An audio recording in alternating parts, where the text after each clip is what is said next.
നിങ്ങൾക്കെല്ലാവർക്കും കർത്താവായ യേശുക്രിസ്തുവിൻ്റെ നാമത്തിൽ സ്നേഹവന്ദനത്തെ അറിയിക്കുന്നു. എന്നെ അറിയുന്നവരും അറിയാത്തവരും എല്ലാം ഇവിടെ ഉണ്ട് എന്നെനിക്കറിയാം. ഞാൻ ചുരുക്കമായിട്ട് എന്നെക്കുറിച്ച് പറയുകയാണെങ്കിൽ, ഞാൻ 1994 ഞാൻ രക്ഷാനുഭവത്തിൽ വരുന്നത്. അത് ഞാൻ കോളേജിൽ പഠിച്ചുകൊണ്ടിരിക്കുന്ന കാലത്താണ്. പിന്നീട് 2 വർഷം കഴിഞ്ഞ് 1996 സെപ്റ്റംബർ 16 ഞാൻ അടിമാലി അസംബ്ലി ഓഫ് ഗോഡ് ചർച്ചിലാണ് സ്നാനം ഏറ്റത്. പിന്നീട് കർത്താവിൻ്റെ വിളി അനുസരിച്ച് ഡിഗ്രി വിദ്യാഭ്യാസത്തിന് ശേഷം ബൈബിൾ കോളേജിലേക്കാണ് പോയത്. 2001 വരെ പുനലൂരുള്ള AGയുടെ ബഥേൽ ബൈബിൾ കോളേജിൽ പഠിച്ചു. അതിനുശേഷം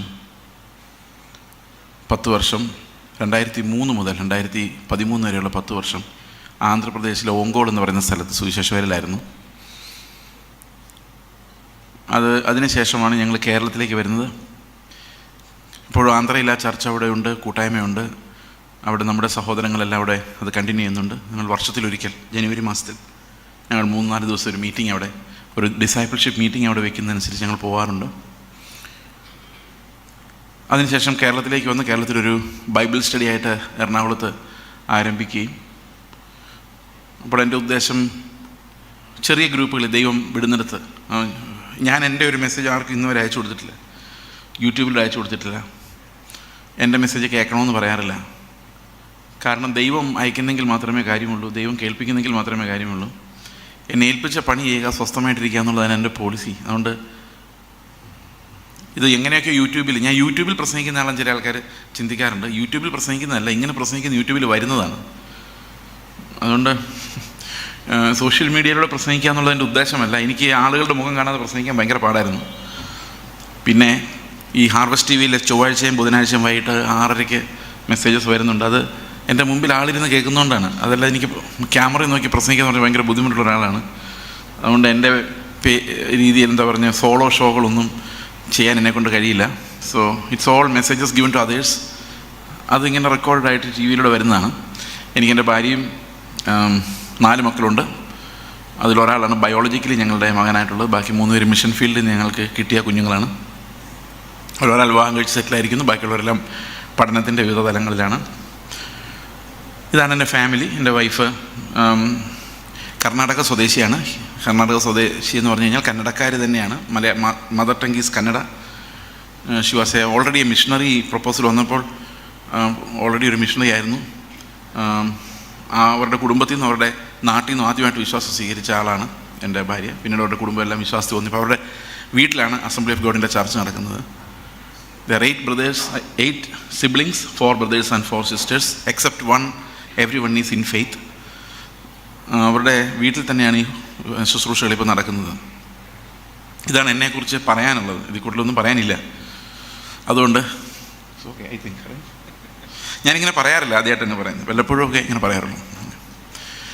ഇത് നമുക്ക് രാവിലെ സംസാരിച്ചതിൻ്റെ തുടർച്ചയായിട്ടാണ് സംസാരിക്കുന്നതെങ്കിലും രാവിലെ വരാത്തവർക്കും മനസ്സിലാകണമെന്ന് എനിക്ക് നിർബന്ധമുള്ളത് കൊണ്ട് നമ്മൾ രാവിലെ കണ്ടു, ഒരു നീതി ലഭിക്കുന്ന ഒരിക്കലും ന്യായപ്രമാണത്തിൻ്റെ അനുസരണത്തിലൂടെ അല്ല. കാരണം നീതി ലഭിക്കുന്ന നമ്മുടെ അകത്ത് നടക്കുന്ന ഒരു കൺവേർഷനിലൂടെയാണ്, ഒരു രൂപാന്തരം. അത് ദൈവം നമുക്ക് തന്നെങ്കിൽ മാത്രമേ നമുക്ക് നീതി ഉണ്ടാവുകയുള്ളൂ, നമുക്ക് വിശുദ്ധി ഉണ്ടാവുകയുള്ളൂ. നമുക്കൊരിക്കലും ഇത് ഉണ്ടാക്കിയെടുക്കാൻ പറ്റത്തില്ല. It's a regeneration work of the holy spirit inside us that makes us born again, regenerated with a new nature, character. യൗവനക്കാരൊക്കെ കുറച്ച് പേരുള്ളതുകൊണ്ട് ഞാൻ എങ്ങനെയാണ് ഈ തോട്ട് പ്രോസസ്സിലോട്ട് എത്തിയത്, എങ്ങനെയാണ് ഞാൻ രക്ഷിക്കപ്പെട്ടതെന്ന് ചുരുക്കമായിട്ട് പറയാനോട് ഞാൻ ആഗ്രഹിക്കുന്നു. ഞാനൊരു സയൻസ് എന്തൂസിയാസ്റ്റായിരുന്നു. സയൻസ് എന്തൂസിയാസ്റ്റ് എന്ന് പറഞ്ഞു കഴിഞ്ഞാൽ അതൊരു വളരെ സേഫായിട്ടുള്ളൊരു വാക്കാണ്. ശാസ്ത്രത്തോട് ഒത്തിരി സ്നേഹമുള്ള, അതിനെക്കുറിച്ച് കൂടുതൽ വായിക്കാനും പഠിക്കാനും ആഗ്രഹമുള്ള ഒരു മനുഷ്യനായിരുന്നു, ഒരു വിദ്യാർത്ഥിയായിരുന്നു. ഒരുവിധം നല്ലപോലെ പഠിക്കുമായിരുന്നു. ഒരുവിധം നല്ലപോലെ എന്ന് പറഞ്ഞാൽ ഏകദേശമൊക്കെ എൻ്റെ ക്ലാസ്സിലൊക്കെ ഒരുവിധമൊക്കെ നല്ല മാർക്കോടെ പാസ്സായാണ് ഞാൻ ഡിഗ്രി ഫിസിക്സ് BSc ഫിസിക്സ് വരെ എത്തിയത്.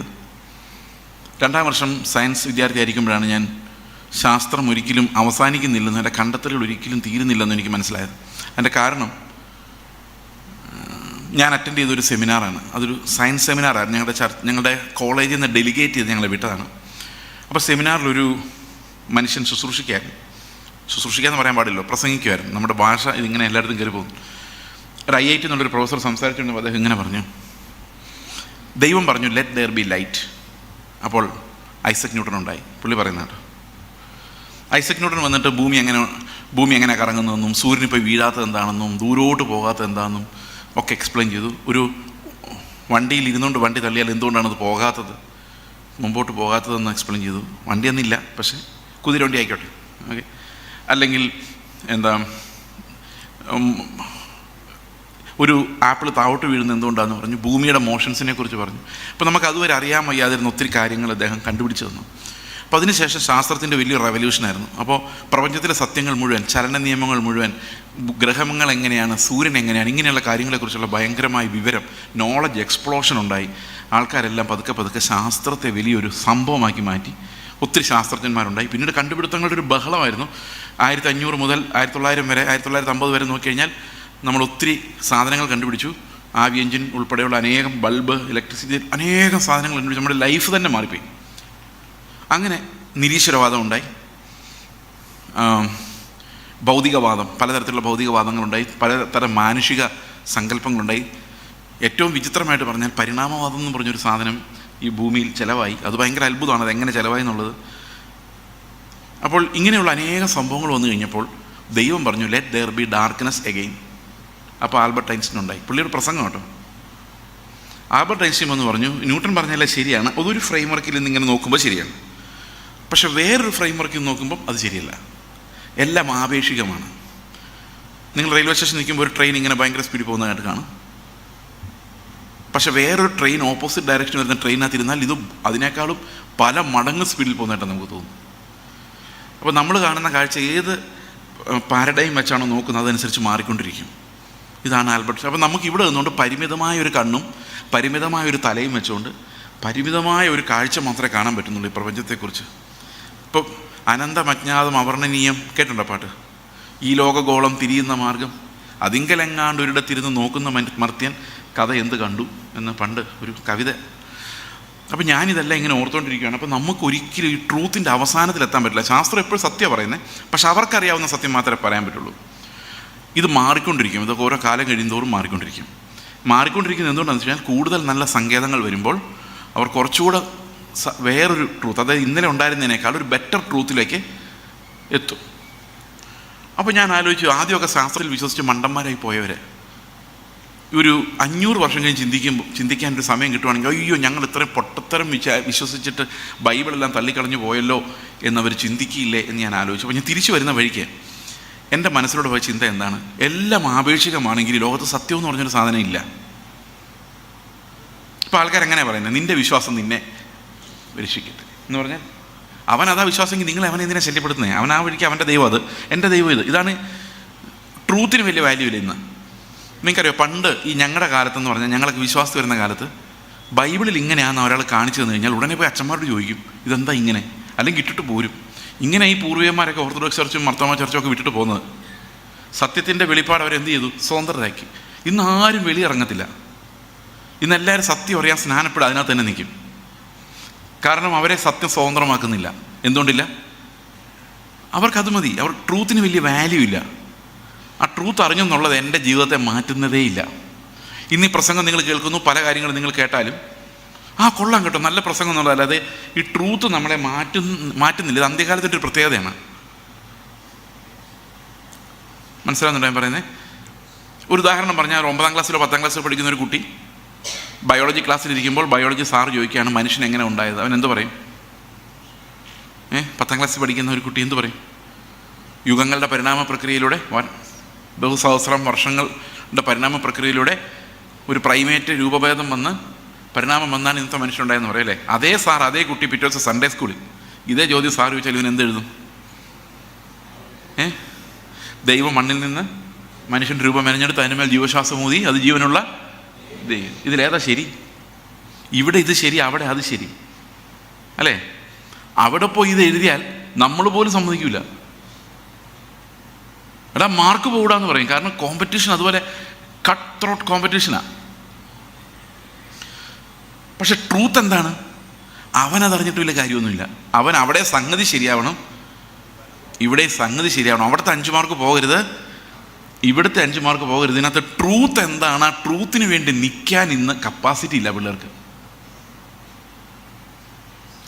പിള്ളേർക്ക് മാത്രമല്ല, ആർക്കും ഇല്ല. കാരണം നമ്മൾ ആരെയും അപ്സെറ്റ് ചെയ്യാൻ ആഗ്രഹിക്കുന്നില്ല.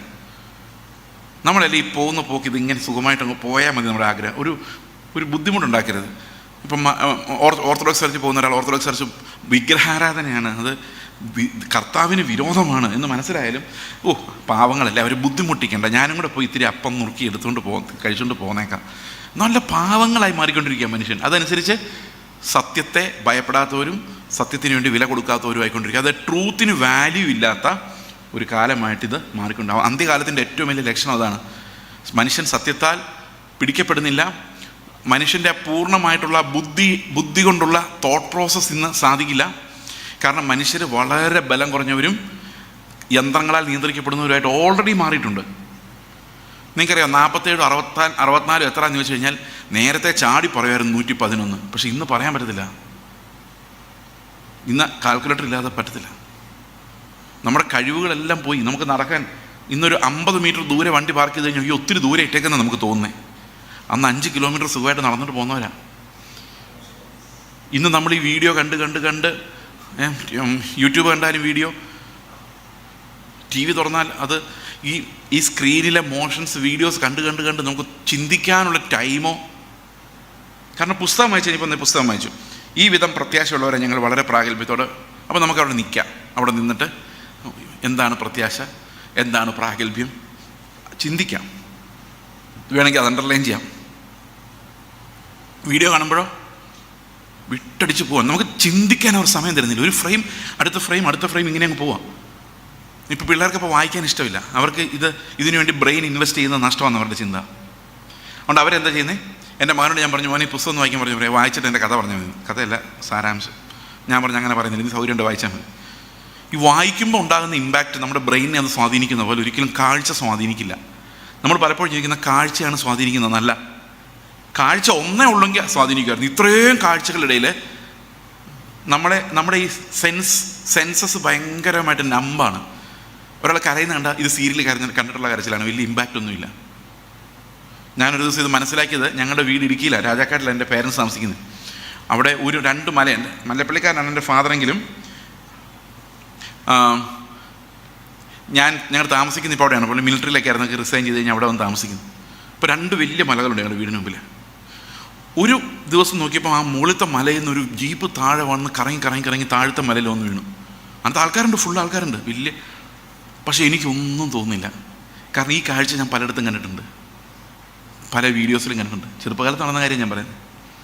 അപ്പോഴും ഇത് കണ്ടും മടുത്തവർ അല്ലെ കേട്ടും മടുത്തവർ മനസ്സിലാക്കി മടുത്തവർക്ക് ഇതൊരു കാഴ്ചയാണ്, ജസ്റ്റ് ഒരു കാഴ്ച. നമുക്ക് ഓടിപ്പോയി സെൽഫി എടുക്കാൻ തോന്നുന്നു. കാരണം അതിനകത്തൊരു വേദന, ആളുടെ വേദനയിലോട്ട് ഇറങ്ങാൻ പറ്റുന്നില്ല. അനേകം കാഴ്ചകളുണ്ട്, നമുക്ക് ജെന്യുവിനായിട്ടൊന്ന് കരയാൻ പോലും പറ്റുന്നില്ല. ഈ ഇമോഷണൽ കപ്പാസിറ്റി, വേറൊരാൾക്ക് വേണ്ടി കരയാൻ നമുക്ക് പറ്റത്തില്ല. നമുക്ക് വായിക്കാനോ മനസ്സിലാക്കാനോ ബുദ്ധിയോടെ ചിന്തിക്കാനോ പറ്റത്തില്ല, കണക്ക് കൂട്ടാൻ പറ്റത്തില്ല, നടക്കാനോ ഓടാനും പറ്റത്തില്ല.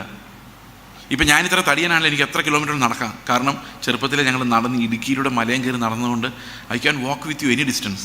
ഈ തടി വെച്ചുകൊണ്ട് സുഖമായിട്ട് ഇത്ര ദൂരം വേണം നടക്കാം. പക്ഷേ ഈ ഒരു മനുഷ്യന് ചിന്തിക്കാൻ പോലും സമയം കൊടുക്കാതെ ചിന്താശക്തികളെ വരെ ഇന്ന് ശുദ്ധമായ ഭാഷ സംസാരിക്കുന്ന എത്ര പേരുണ്ട്? ശുദ്ധമായ മലയാളം പറയുന്നവരില്ല അല്ലേ? ശുദ്ധമായ ഇംഗ്ലീഷ് പറയുന്നവരുണ്ടോ? ഇല്ല. അത് മാനിപ്പുലേഷൻ, അഡ്ജസ്റ്റ് ചെയ്യുന്നത്. ഇവരാരും ആ ലിറ്റററി സെൻസിലുള്ള കറക്റ്റ് ഭാഷ പറയുന്നിരുന്നത് വളരെ കുറവ്. ഒരു പോയം എഴുതാൻ പറ്റുന്നവർ വളരെ കുറവാണ്. എല്ലാ സ്കില്ലുകളും തകർന്നു. ഇന്ന് മനുഷ്യർക്ക് സ്കില്ലില്ല. ആ സ്കില്ലെല്ലാം ഇന്ന് ചെയ്യുന്ന വേറെ ആൾക്കാർ. ഇതിൻ്റെ പ്രോബ്ലം എന്താണെന്ന് വെച്ച് കഴിഞ്ഞാൽ, നമുക്ക് സത്യത്തെ അഭിമുഖീകരിക്കാൻ, അതിനെ സ്വാംശീകരിക്കാൻ, അതിനാൽ സ്വതന്ത്രരാക്കപ്പെടുവാൻ നമുക്ക് സാധിക്കുന്നില്ല എന്നുള്ളതാണ് എൻ്റെ പരാജയം. ഇപ്പം എന്താണ് ട്രൂത്ത് നമുക്ക് മനസ്സിലായാലും നമുക്കതിനുള്ള ശക്തിയില്ല, അതിനെതിരെ നിൽക്കാനുള്ള, അല്ലെങ്കിൽ നമ്മൾ ഇതുവരെ പഠിച്ചു വച്ചിരിക്കുന്നതിനെതിരെ ചിന്തിക്കാനോ ഒന്നുമുള്ള ശക്തിയില്ലാതെ നമ്മൾ അടിമകളെ പോലെ ബാക്കിയുള്ളവരെന്ത് ചെയ്യുന്നു എന്നുള്ളതിലേക്ക് തിരിഞ്ഞു പോകുന്നതാണ് നമ്മൾ കാണുന്നത്. ഇതൊരു പീർ പ്രഷർ നമ്മുടെ മുകളിൽ. അവരെല്ലാം അങ്ങനെ ചെയ്യുമ്പോൾ ഞാൻ മാത്രം ഇങ്ങനെ ചെയ്താൽ എന്താ, അങ്ങനെ ഒരു ചിന്തയാണ് നമ്മുടെ ഉള്ളിലേക്ക് വരുന്നത്. ഓക്കെ, കർത്താവിന് വേണ്ടി മറ്റുള്ള എല്ലാവരിൽ നിന്നും വ്യത്യസ്തരാകാനുള്ള ധൈര്യം നമുക്കുണ്ടാകണം. ആ ധൈര്യം നമുക്ക് തരുന്നത് ഒരു ഫെയ്ത്താണ്. ആ ഫെയ്ത്ത് എന്താണെന്നാണ് ഞാൻ ഇന്ന് നിങ്ങളോട് പറയാൻ പോകുന്നത്. ഓക്കെ, എന്താണ് ഈ ഫെയ്ത്ത്? എന്താണ് ശരിക്കും നമ്മളെ രക്ഷിക്കുന്ന, നീതിമാന്മാരാക്കി മാറ്റുന്ന, വിശുദ്ധീകരിക്കുന്ന ഫെയ്ത്ത്? ഞാൻ ആ സാക്ഷ്യം പൂർത്തിയാക്കിയില്ല. ഈ സെമിനാർ കഴിഞ്ഞ് ഞാൻ വീട്ടിലോട്ട് മടങ്ങുന്ന വഴിക്ക് ഞാൻ ആലോചിക്കുമായിരുന്നു, എല്ലാം ആപേക്ഷികമാണെങ്കിൽ എന്താണ് ട്രൂത്ത്? സെക്കൻഡ് ഇയർ ഡിഗ്രിക്ക് പഠിക്കുന്ന സമയത്താണ്. അപ്പോൾ ഞാൻ KSRTC വണ്ടിയിൽ ഇങ്ങനെ ഞങ്ങളുടെ ഹോസ്റ്റലിലോട്ട് പോയിക്കൊണ്ടിരിക്കുകയാണ്. അപ്പോൾ എൻ്റെ ഉള്ളിലൊരു ഐഡിയ വന്നു. അന്ന് വേദപുസ്തകം ഒക്കെ എടുക്കും വായിക്കുകയൊക്കെ ചെയ്യുമെങ്കിലും എനിക്ക് വലിയ വിശ്വാസമൊന്നും ഉണ്ടായിരുന്നില്ല. അപ്പം ഞാൻ ആലോചിച്ചു, ബൈബിളിൽ പറഞ്ഞിരിക്കുന്ന റൈച്ചസ്നെസ്, നീതി ആപേക്ഷികമല്ല, പെർഫെക്റ്റാണ്. അതിൻ്റെ കാരണം, ലോകത്തിൽ ആർക്കും ഈ നീതിയെ ഇമ്പ്രൂവ് ചെയ്യാൻ പറ്റില്ല. യേശുക്രിസ്തു പറഞ്ഞതിനേക്കാളും ബെറ്റർ ആയിട്ടുള്ളൊരു നീതിയെ കൊണ്ടുവരാൻ ആർക്കും സാധിക്കില്ല. കർത്താവ് പറഞ്ഞിട്ടുണ്ട്, തൻ്റെ സ്നേഹിതന് വേണ്ടി ജീവനെ കൊടുക്കുന്നതിനേക്കാളും അധികമുള്ള ഒരു സ്നേഹം ആർക്കുമില്ല. അതാണ് ഞാൻ നിങ്ങളെ കാണിച്ചു തരുന്നത്. അപ്പോൾ കർത്താവ് തന്ന നീതി എന്താണ്? മരിക്കുന്നവരെ സ്നേഹിക്കുക. അതിനപ്പുറത്തേക്ക് എന്തെങ്കിലും ഉണ്ടോ? ഇല്ല. മരിക്കുന്നവരെ ക്ഷമിക്കുക, മരിക്കുന്നവരെ സന്തോഷത്തോടെ സ്തോത്രം ചെയ്യുക. ഇതിനപ്പുറത്തേക്കൊരു നീതി സങ്കല്പിച്ച് നോക്കിയേ, ആർക്കും പറ്റത്തില്ല. കാരണം മരണമാണ് എല്ലാത്തിൻ്റെയും അവസാനം. അപ്പോൾ ഇതിനകത്ത് കുറേ പ്രോബ്ലം ഉണ്ട്. ഇതെങ്ങനെ നമുക്ക് ലഭിക്കും എന്നുള്ളതാണ് പ്രോബ്ലം. മരണം വരെയുള്ള ഈ നീതി കർത്താവ് അങ്ങനെയായിരുന്നല്ലോ. കർത്താവ് ക്രൂശിൽ മരിക്കുമ്പോൾ നിങ്ങൾക്കറിയാം, ഇടതുവശത്തും വലതുവശത്തും ഓരോ കള്ളന്മാരുണ്ടായിരുന്നു. ഇതിലേത് കള്ളനാണ് മാനസാന്തരപ്പെട്ടത്? അതറിയത്തില്ല. ഏതോ സൈഡിൽ കിടന്ന കള്ളൻ. യാക്കോബക്കാർ പറയുന്നത് ഓർത്തഡോക്സ് പറയുന്ന വലതുവശത്തെ കള്ളനാണ്, നമുക്കറിയത്തില്ല. അപ്പോൾ ഈ കള്ളൻ മാനസാന്തരം, ആദ്യം പുള്ളിയും ദുഷിച്ച് പറഞ്ഞ ആളാണ്, പിന്നെ പുള്ളി പെട്ടെന്ന് മാനസാന്തരപ്പെട്ടു. ആ മാനസാന്തരപ്പെടുന്നത് എന്തുകൊണ്ടാണ് ഞാൻ പലപ്പോഴും ആലോചിച്ചിട്ടുണ്ട്. എന്തുകൊണ്ടാണ് മത്തായിയുടെ സുവിശേഷത്തിൽ കർത്താവിനെ ദുഷിച്ച് പറഞ്ഞ ആൾ ലൂക്കോസിൻ്റെ സുവിശേഷമായപ്പോഴേക്കും എങ്ങനെ മാനസാന്തരപ്പെട്ടു? അപ്പോൾ മത്തായിയുടെ സുവിശേഷത്തിൽ മത്തായി നോക്കിയപ്പം അവൻ മാനസാന്തരപ്പെട്ടില്ല, ദുഷിച്ച് പറഞ്ഞുകൊണ്ടിരിക്കുക. മത്തായിയൊക്കെ ഓടി രക്ഷപ്പെട്ടു പോയി. ലൂക്കോസ് വന്ന് പിന്നെ ഐ വിറ്റ്നസസിനോട് ചോദിച്ചപ്പോഴാണ് മനസ്സിലായത് അവൻ ഒരുത്തൻ അതിനകത്ത് മാനസാന്തരപ്പെട്ടാൽ. അപ്പം ഞാൻ ആലോചിക്കുമായിരുന്നു, ഞാനാണ് ആ മാനസാന്തരപ്പെട്ട കള്ളനെങ്കിൽ എങ്ങനെയായിരിക്കുമായിരുന്നു സാഹചര്യം? നമ്മൾ ഇന്ന് റോമൻ കത്തോലിക്കർ ചിന്തയിട്ട് വെച്ചിരിക്കുന്ന പോലത്തെ നല്ല വെടിപ്പുള്ള ക്രൂശൊന്നും അല്ലത്. അത് റഫ് വുഡ് കൊണ്ട്, മരം കൊണ്ട് ഉണ്ടാക്കി വെച്ചിരിക്കുന്ന ക്രൂശാണ്. അവിടേക്ക് ഒരുത്തിനെ കെട്ടിത്തൂക്കിയിട്ട് ആണിയടിച്ച് കെട്ടിത്തൂക്കിയാലുള്ള അവസ്ഥ ശ്വാസം വിടാൻ പറ്റാത്ത വേദനയാണ്. ശ്വാസകോശം കൊളാപ്സായിട്ടാണ് അവരവിടെ കിടന്ന് ശ്വാസം വലിക്കുന്നത്. ഭയങ്കര പെയിൻഫുള്ളാണ്. അപ്പോൾ എൻ്റെ അടുത്ത് കിടക്കുന്ന കർത്താവാണെന്നും സകലത്തെ അധികാരമുള്ളവനും സൃഷ്ടിച്ചവനും എന്നെ രക്ഷിക്കാൻ കഴിവുള്ള ആളുമാണെന്ന് എനിക്ക് മനസ്സിലായാൽ, ഞാനൊക്കെ അവിടെ കിടന്ന് ശ്വാസം വലിക്കുമ്പോൾ ഞാൻ എന്തായിരിക്കും കർത്താവിനോട് ചോദിക്കുന്നത്? എന്തായിരിക്കും ചോദിക്കുന്നത്? കർത്താവേ, നിൻ്റെ അവസാനത്തെ അടയാളമായിട്ട് എന്നെ ഈ ക്രൂശിൽ നിന്ന് ഇറക്കി വിട്ടാൽ, അല്ലേ? അങ്ങനെയല്ലേ ചോദിക്കുള്ളൂ. എനിക്കെൻ്റെ മക്കളെ കാണണം, ഭാര്യയെ കാണണം, എന്നെ ഒന്ന് ഇറക്കി വിട് കർത്താവേ, അങ്ങനെയല്ലേ പറയുള്ളൂ. നീ എന്നെ ഇറക്കി വിട്ടാൽ, നീ എന്നെ രക്ഷിച്ചാൽ, ഞാൻ ജീവിതകാലം മുഴുവൻ നിന്റെ ട്രാക്റ്റും എടുത്തുകൊണ്ട് നിന്റെ സുവിശേഷം പറഞ്ഞുകൊണ്ട് ഞാൻ നടന്നോളാം. നേർച്ച പറയലേ? ഇവനത് പറഞ്ഞില്ല, ഞാനാണേ പറഞ്ഞത്. അവൻ പറഞ്ഞില്ലെന്നറിയാം, ഞാൻ ഇവിടുന്ന് രക്ഷപ്പെട്ടു പോയാലും ഞാൻ കുറേ കഴിയുമ്പോൾ പാപിയായിട്ട് ജീവിച്ച് മരിച്ച് നശിച്ച് നരകത്തിൽ പോകത്തേ ഉള്ളൂ. അതിലും ഭേദം നീ രാജത്വം പ്രാപിച്ചു വരുമ്പോൾ എന്നെ ഓർക്കാം എന്നൊരു വാക്ക് പറയുവാണെങ്കിൽ എനിക്ക് മരിക്കാൻ സന്തോഷമുള്ളൂ.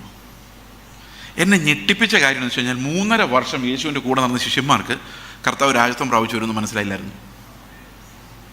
എന്നാൽ 3 മണിക്കൂർ ക്രൂശിൽ കിടന്ന കള്ളം പറയാണ്, നീ രാജത്വം പ്രാപിച്ചു വരുമെന്ന് എനിക്കറിയാവുന്നതുകൊണ്ട് എനിക്ക് മരിക്കാനും പേടിയില്ല, എനിക്ക് ജീവനോട് രക്ഷപ്പെടണമെന്ന് ആഗ്രഹമില്ല, നീ രാജത്വം പ്രാപിച്ചു വരുമ്പോൾ എന്നെ ഓർത്താൽ മതി. ഞാനിത് വായിച്ച അക്ഷരാർത്ഥത്തിൽ കിടുങ്ങിപ്പോയി. നിങ്ങൾ ഏത് വചനം വായിച്ചിട്ട് ഒന്നും കൂടെ ചിന്തിച്ച് നോക്കി, എന്താ ഡീപ്പാന്നറിയോ ഓരോ വചനവും. അപ്പോൾ എന്തുകൊണ്ടാണ് അവൻ അങ്ങനെ പറഞ്ഞത്? ഇവനവിടെ നോക്കുമ്പോൾ ക്രൂശിൽ കാണുന്ന നീതി, റൈച്ചസ്നെസ് എന്ന് പറയുന്നത്, അത് ഒരു മനുഷ്യന് സാധിക്കാത്തൊരു നീതിയാണ്. മരണം വരെ നിലനിൽക്കുന്ന സ്നേഹം, കുത്തുന്നവനോട് കരുണയോടെയാണ് കർത്താവ് നോക്കുന്നത്. ഒരു പിറുപിറുപ്പുമില്ല, ഒരു നഷ്ടവുമില്ല. അവിടെ നിന്ന് കുശുമ്പ് പറയുന്നവൻ ഏറ്റവും കൂടുതൽ വേദന അനുഭവിക്കുന്ന കർത്താവാണ്, ഇവനേക്കാളും കൂടുതൽ. കാരണം പുറമെല്ലാം പൊളിഞ്ഞിരിക്കുകയാണ്, തലയിൽ മുൾക്കിരീടമുണ്ട്, അതിഭയങ്കരമായ വേദനയും നിന്ദയുമുണ്ട്. തന്നെയുമല്ല, കർത്താവ് ദൂതന്മാരുടെ ആരാധന അനുഭവിച്ചുകൊണ്ടിരുന്ന സ്വർഗത്തിലെ സകല മഹത്വമുള്ള രാജാവായ ദൈവമായിരുന്നു. ആ ദൈവമാണ് ആ മഹത്വം വേറൊരു രീതിയിലേക്ക് മാറ്റിയിട്ട്. കാരണം നമ്മളൊരു കാര്യം മനസ്സിലാക്കണം, ദൈവം എപ്പോഴും ദൈവമായിരിക്കും. ദൈവത്തിന് കുറേ കഴിയുമ്പോൾ ദൈവം അല്ലാതാകാൻ പറ്റില്ല. കാരണം ദൈവം എന്നൊന്നും അനന്യൻ, ഒരേ. അപ്പോൾ ക്രൂശിൽ കിടക്കുമ്പോഴും ദൈവമാണ്, പക്ഷെ ഗ്ലോറി, ഗ്രേസ് ഉണ്ട്. ഈ ഗ്ലോറി എന്ന് പറഞ്ഞ സാധനം, തേജസ്. അപ്പോൾ കർത്താവിൻ്റെ തേജസ് നമ്മളവിടെ കാണുന്നില്ല. ഏത് തേജസ് കാണുന്നില്ല? ഈ സ്വർഗത്തിൽ ദൂതന്മാർ പോലും മുഖത്ത് നോക്കാൻ ബുദ്ധിമുട്ടുന്ന യെശയ്യാ പ്രവാചകന്റെ 6-ാം അധ്യായത്തിൽ പറയുന്ന ഉസിയ രാജാവ് മരിച്ചാണ്ടിൽ ഉയർന്നും പൊങ്ങിയുമുള്ള സിംഹാസനത്തിലിരുന്ന യേശുക്രിസ്തുവിനെ, നിങ്ങൾക്കറിയാം, അന്ന് സിംഹാസനത്തിലിരുന്ന യേശുക്രിസ്തുവാണ്, പിതാവായ ദൈവമല്ല. കാരണം പിതാവായ ദൈവത്തെ ആരും ഒരു നാളും കണ്ടിട്ടില്ല. തൻ്റെ മടിയിലിരിക്കുന്ന ഏകജാതനായ പുത്രനാണ് അവനെ വെളിപ്പെടുത്തിയത്. പക്ഷെ നമ്മളങ്ങനെ ചുമ്മാ പറഞ്ഞാൽ പോരല്ലോ. യോഹന്നാൻ്റെ സുവിശേഷത്തിൽ അത് എഴുതിയിട്ടുണ്ട്. 12-ാം അധ്യായത്തിൻ്റെ 37 മുതലുള്ള വാക്യങ്ങൾ പറയുമ്പോൾ യെശയ്യാവ് അവൻ്റെ തേജസ് കണ്ട് അവനെക്കുറിച്ച് സാക്ഷിച്ചതുകൊണ്ടാകുന്നു ഇത് പറഞ്ഞതെന്ന് വ്യക്തമായിട്ട് എഴുതിയിട്ടുണ്ട്. അത്രയും വലിയ തേജസ്സിലിരുന്നു. അപ്പോൾ യെശയ്യാവ് കണ്ട 2 കാഴ്ചകളിൽ ഒരു കാഴ്ച യേശുക്രിസ്തുവിൻ്റെ മഹത്വത്തെക്കുറിച്ചും, മറ്റേ കാഴ്ച തകർന്ന ഒരു എന്താ പറയുന്നത്, ദാസനെ പോലെ പുറമുഴുവുചാല പോലെ കീറിയവനായി നമ്മുടെ അകൃത്യങ്ങൾ നിമിത്തം മുറിവേറ്റ് കിടക്കുന്ന, മനുഷ്യനല്ലെന്ന് തോന്നുമാറ് മനുഷ്യക്കോലം പോലും നഷ്ടപ്പെട്ട അവസ്ഥയിൽ കിടക്കുന്ന കർത്താവിനെയാണ്. ഈ 2 കാഴ്ചകളാണ് യെശയ്യാവിൻ്റെ പ്രവചനത്തെ മുഴുവൻ നമ്മൾ പഠിക്കുമ്പോൾ കാണുന്നത്. അതിൻ്റെ തുടക്കത്തിൽ അതും അവസാനിക്കുമ്പോഴിതും. ഈ 2 കാഴ്ചകൾ യെശയ്യാവ് കണ്ടിട്ട് പറയാണ്, ഞങ്ങൾ പറയുന്നത് ആരെങ്കിലും വിശ്വസിക്കുമോ? ഇതെന്തൊരു കാഴ്ചയാണ്! സ്വർഗത്തിലെ ദൈവം, സകല തേജസ്സിൻ്റെ അധികാരിയായ ദൈവം വേർത്ത് ദാഹിച്ച് വിശന്ന് എന്നെ അന്വേഷിച്ച് ഈ ലോകത്തിലൂടെ നടക്കുന്നു. ദൂതന്മാർ വീണുപോയപ്പോൾ അവരെ അന്വേഷിച്ച് അല്ലാതിരുന്ന കർത്താവ് എന്നെ അന്വേഷിച്ച് ഈ മരുഭൂമിയിലൂടെ വേദന സഹിച്ച് സൃഷ്ടിയിൽ ഒരാളുടെ സ്വരൂപമെടുത്ത് സൃഷ്ടിയെപ്പോലെ ഈ ഭൂമിയിൽ വന്ന് താമസിക്കുന്നു. അൺബിലീവബിൾ, അവിശ്വസനീയം. അത്രയും ഉയരത്തിൽ നിന്ന് വന്ന കർത്താവ് ക്രൂശിൽ കിടന്ന് നിന്നെ അനുഭവിക്കുമ്പോൾ, താൻ സൃഷ്ടിച്ച ആളുകൾ തന്നെ ക്രൂശിക്കാൻ ആർക്കുമ്പോൾ കർത്താവ് അനുഭവിക്കുന്ന വേദന എന്ന് പറയുന്നത് ഇപ്പുറത്തും കിടക്കുന്ന ദുഷ്ടന്മാർ അനുഭവിക്കുന്നതിൻ്റെ പല പല പല മടങ്ങാണ്. അപ്പോഴും കർത്താവ് പറയുന്നത് എന്താണ്? സ്നേഹത്തോടെ സംസാരിക്കുന്നത്, ഒരു പിറുപിറുപ്പുമില്ല. നമ്മളാണെങ്കിൽ പറയലേ, നിനക്ക് വേണ്ടി ഞാൻ എന്തോരം കഷ്ടപ്പെട്ടതാണ് പറയലേ, 10 മാസം നിന്നെ ചുമന്ന് വളർത്തിയത് കേട്ടില്ല? നിങ്ങളാരും പറഞ്ഞാൽ കേട്ടില്ല? ഇനി ഒന്നും വേണ്ട, കർത്താവ് 3 ദിവസം പ്രസംഗിച്ചതിന് ഏറ്റവും കൂടുതൽ ഞെട്ടിപ്പിച്ചൊരു കാര്യം, 3 ദിവസം 10,000 പേരിൽ മേലിൽ എന്തായാലും ഉണ്ടായിരുന്നു. 5,000 പുരുഷന്മാർ. എല്ലാ സ്ത്രീകളും മീറ്റിങ്ങിന് പോയില്ലെന്ന് വിചാരിച്ചോ? എങ്ങനെ പോയാലും 10,000 പേരെന്ന് കൂട്ടാം. മൈക്രോഫോണും ഇല്ല, സ്പീക്കറും ഇല്ല. ഒരു ചെറിയ മലയുടെ മുകളിൽ കയറി നിന്ന് അലറി വിളിക്കുക. 1 ദിവസമല്ല, 2 ദിവസമല്ല, 3 ദിവസം. എന്നിട്ട് ഇറങ്ങി വന്നിട്ട് ഞാനാണേ പറഞ്ഞേനെ, എൻ്റെ പത്രോസേ യോഹന്നാൻ എൻ്റെ തൊണ്ട പൊട്ടിപ്പോയി, ഇത്തിരി ചൂടുവെള്ളം പറഞ്ഞേനെ.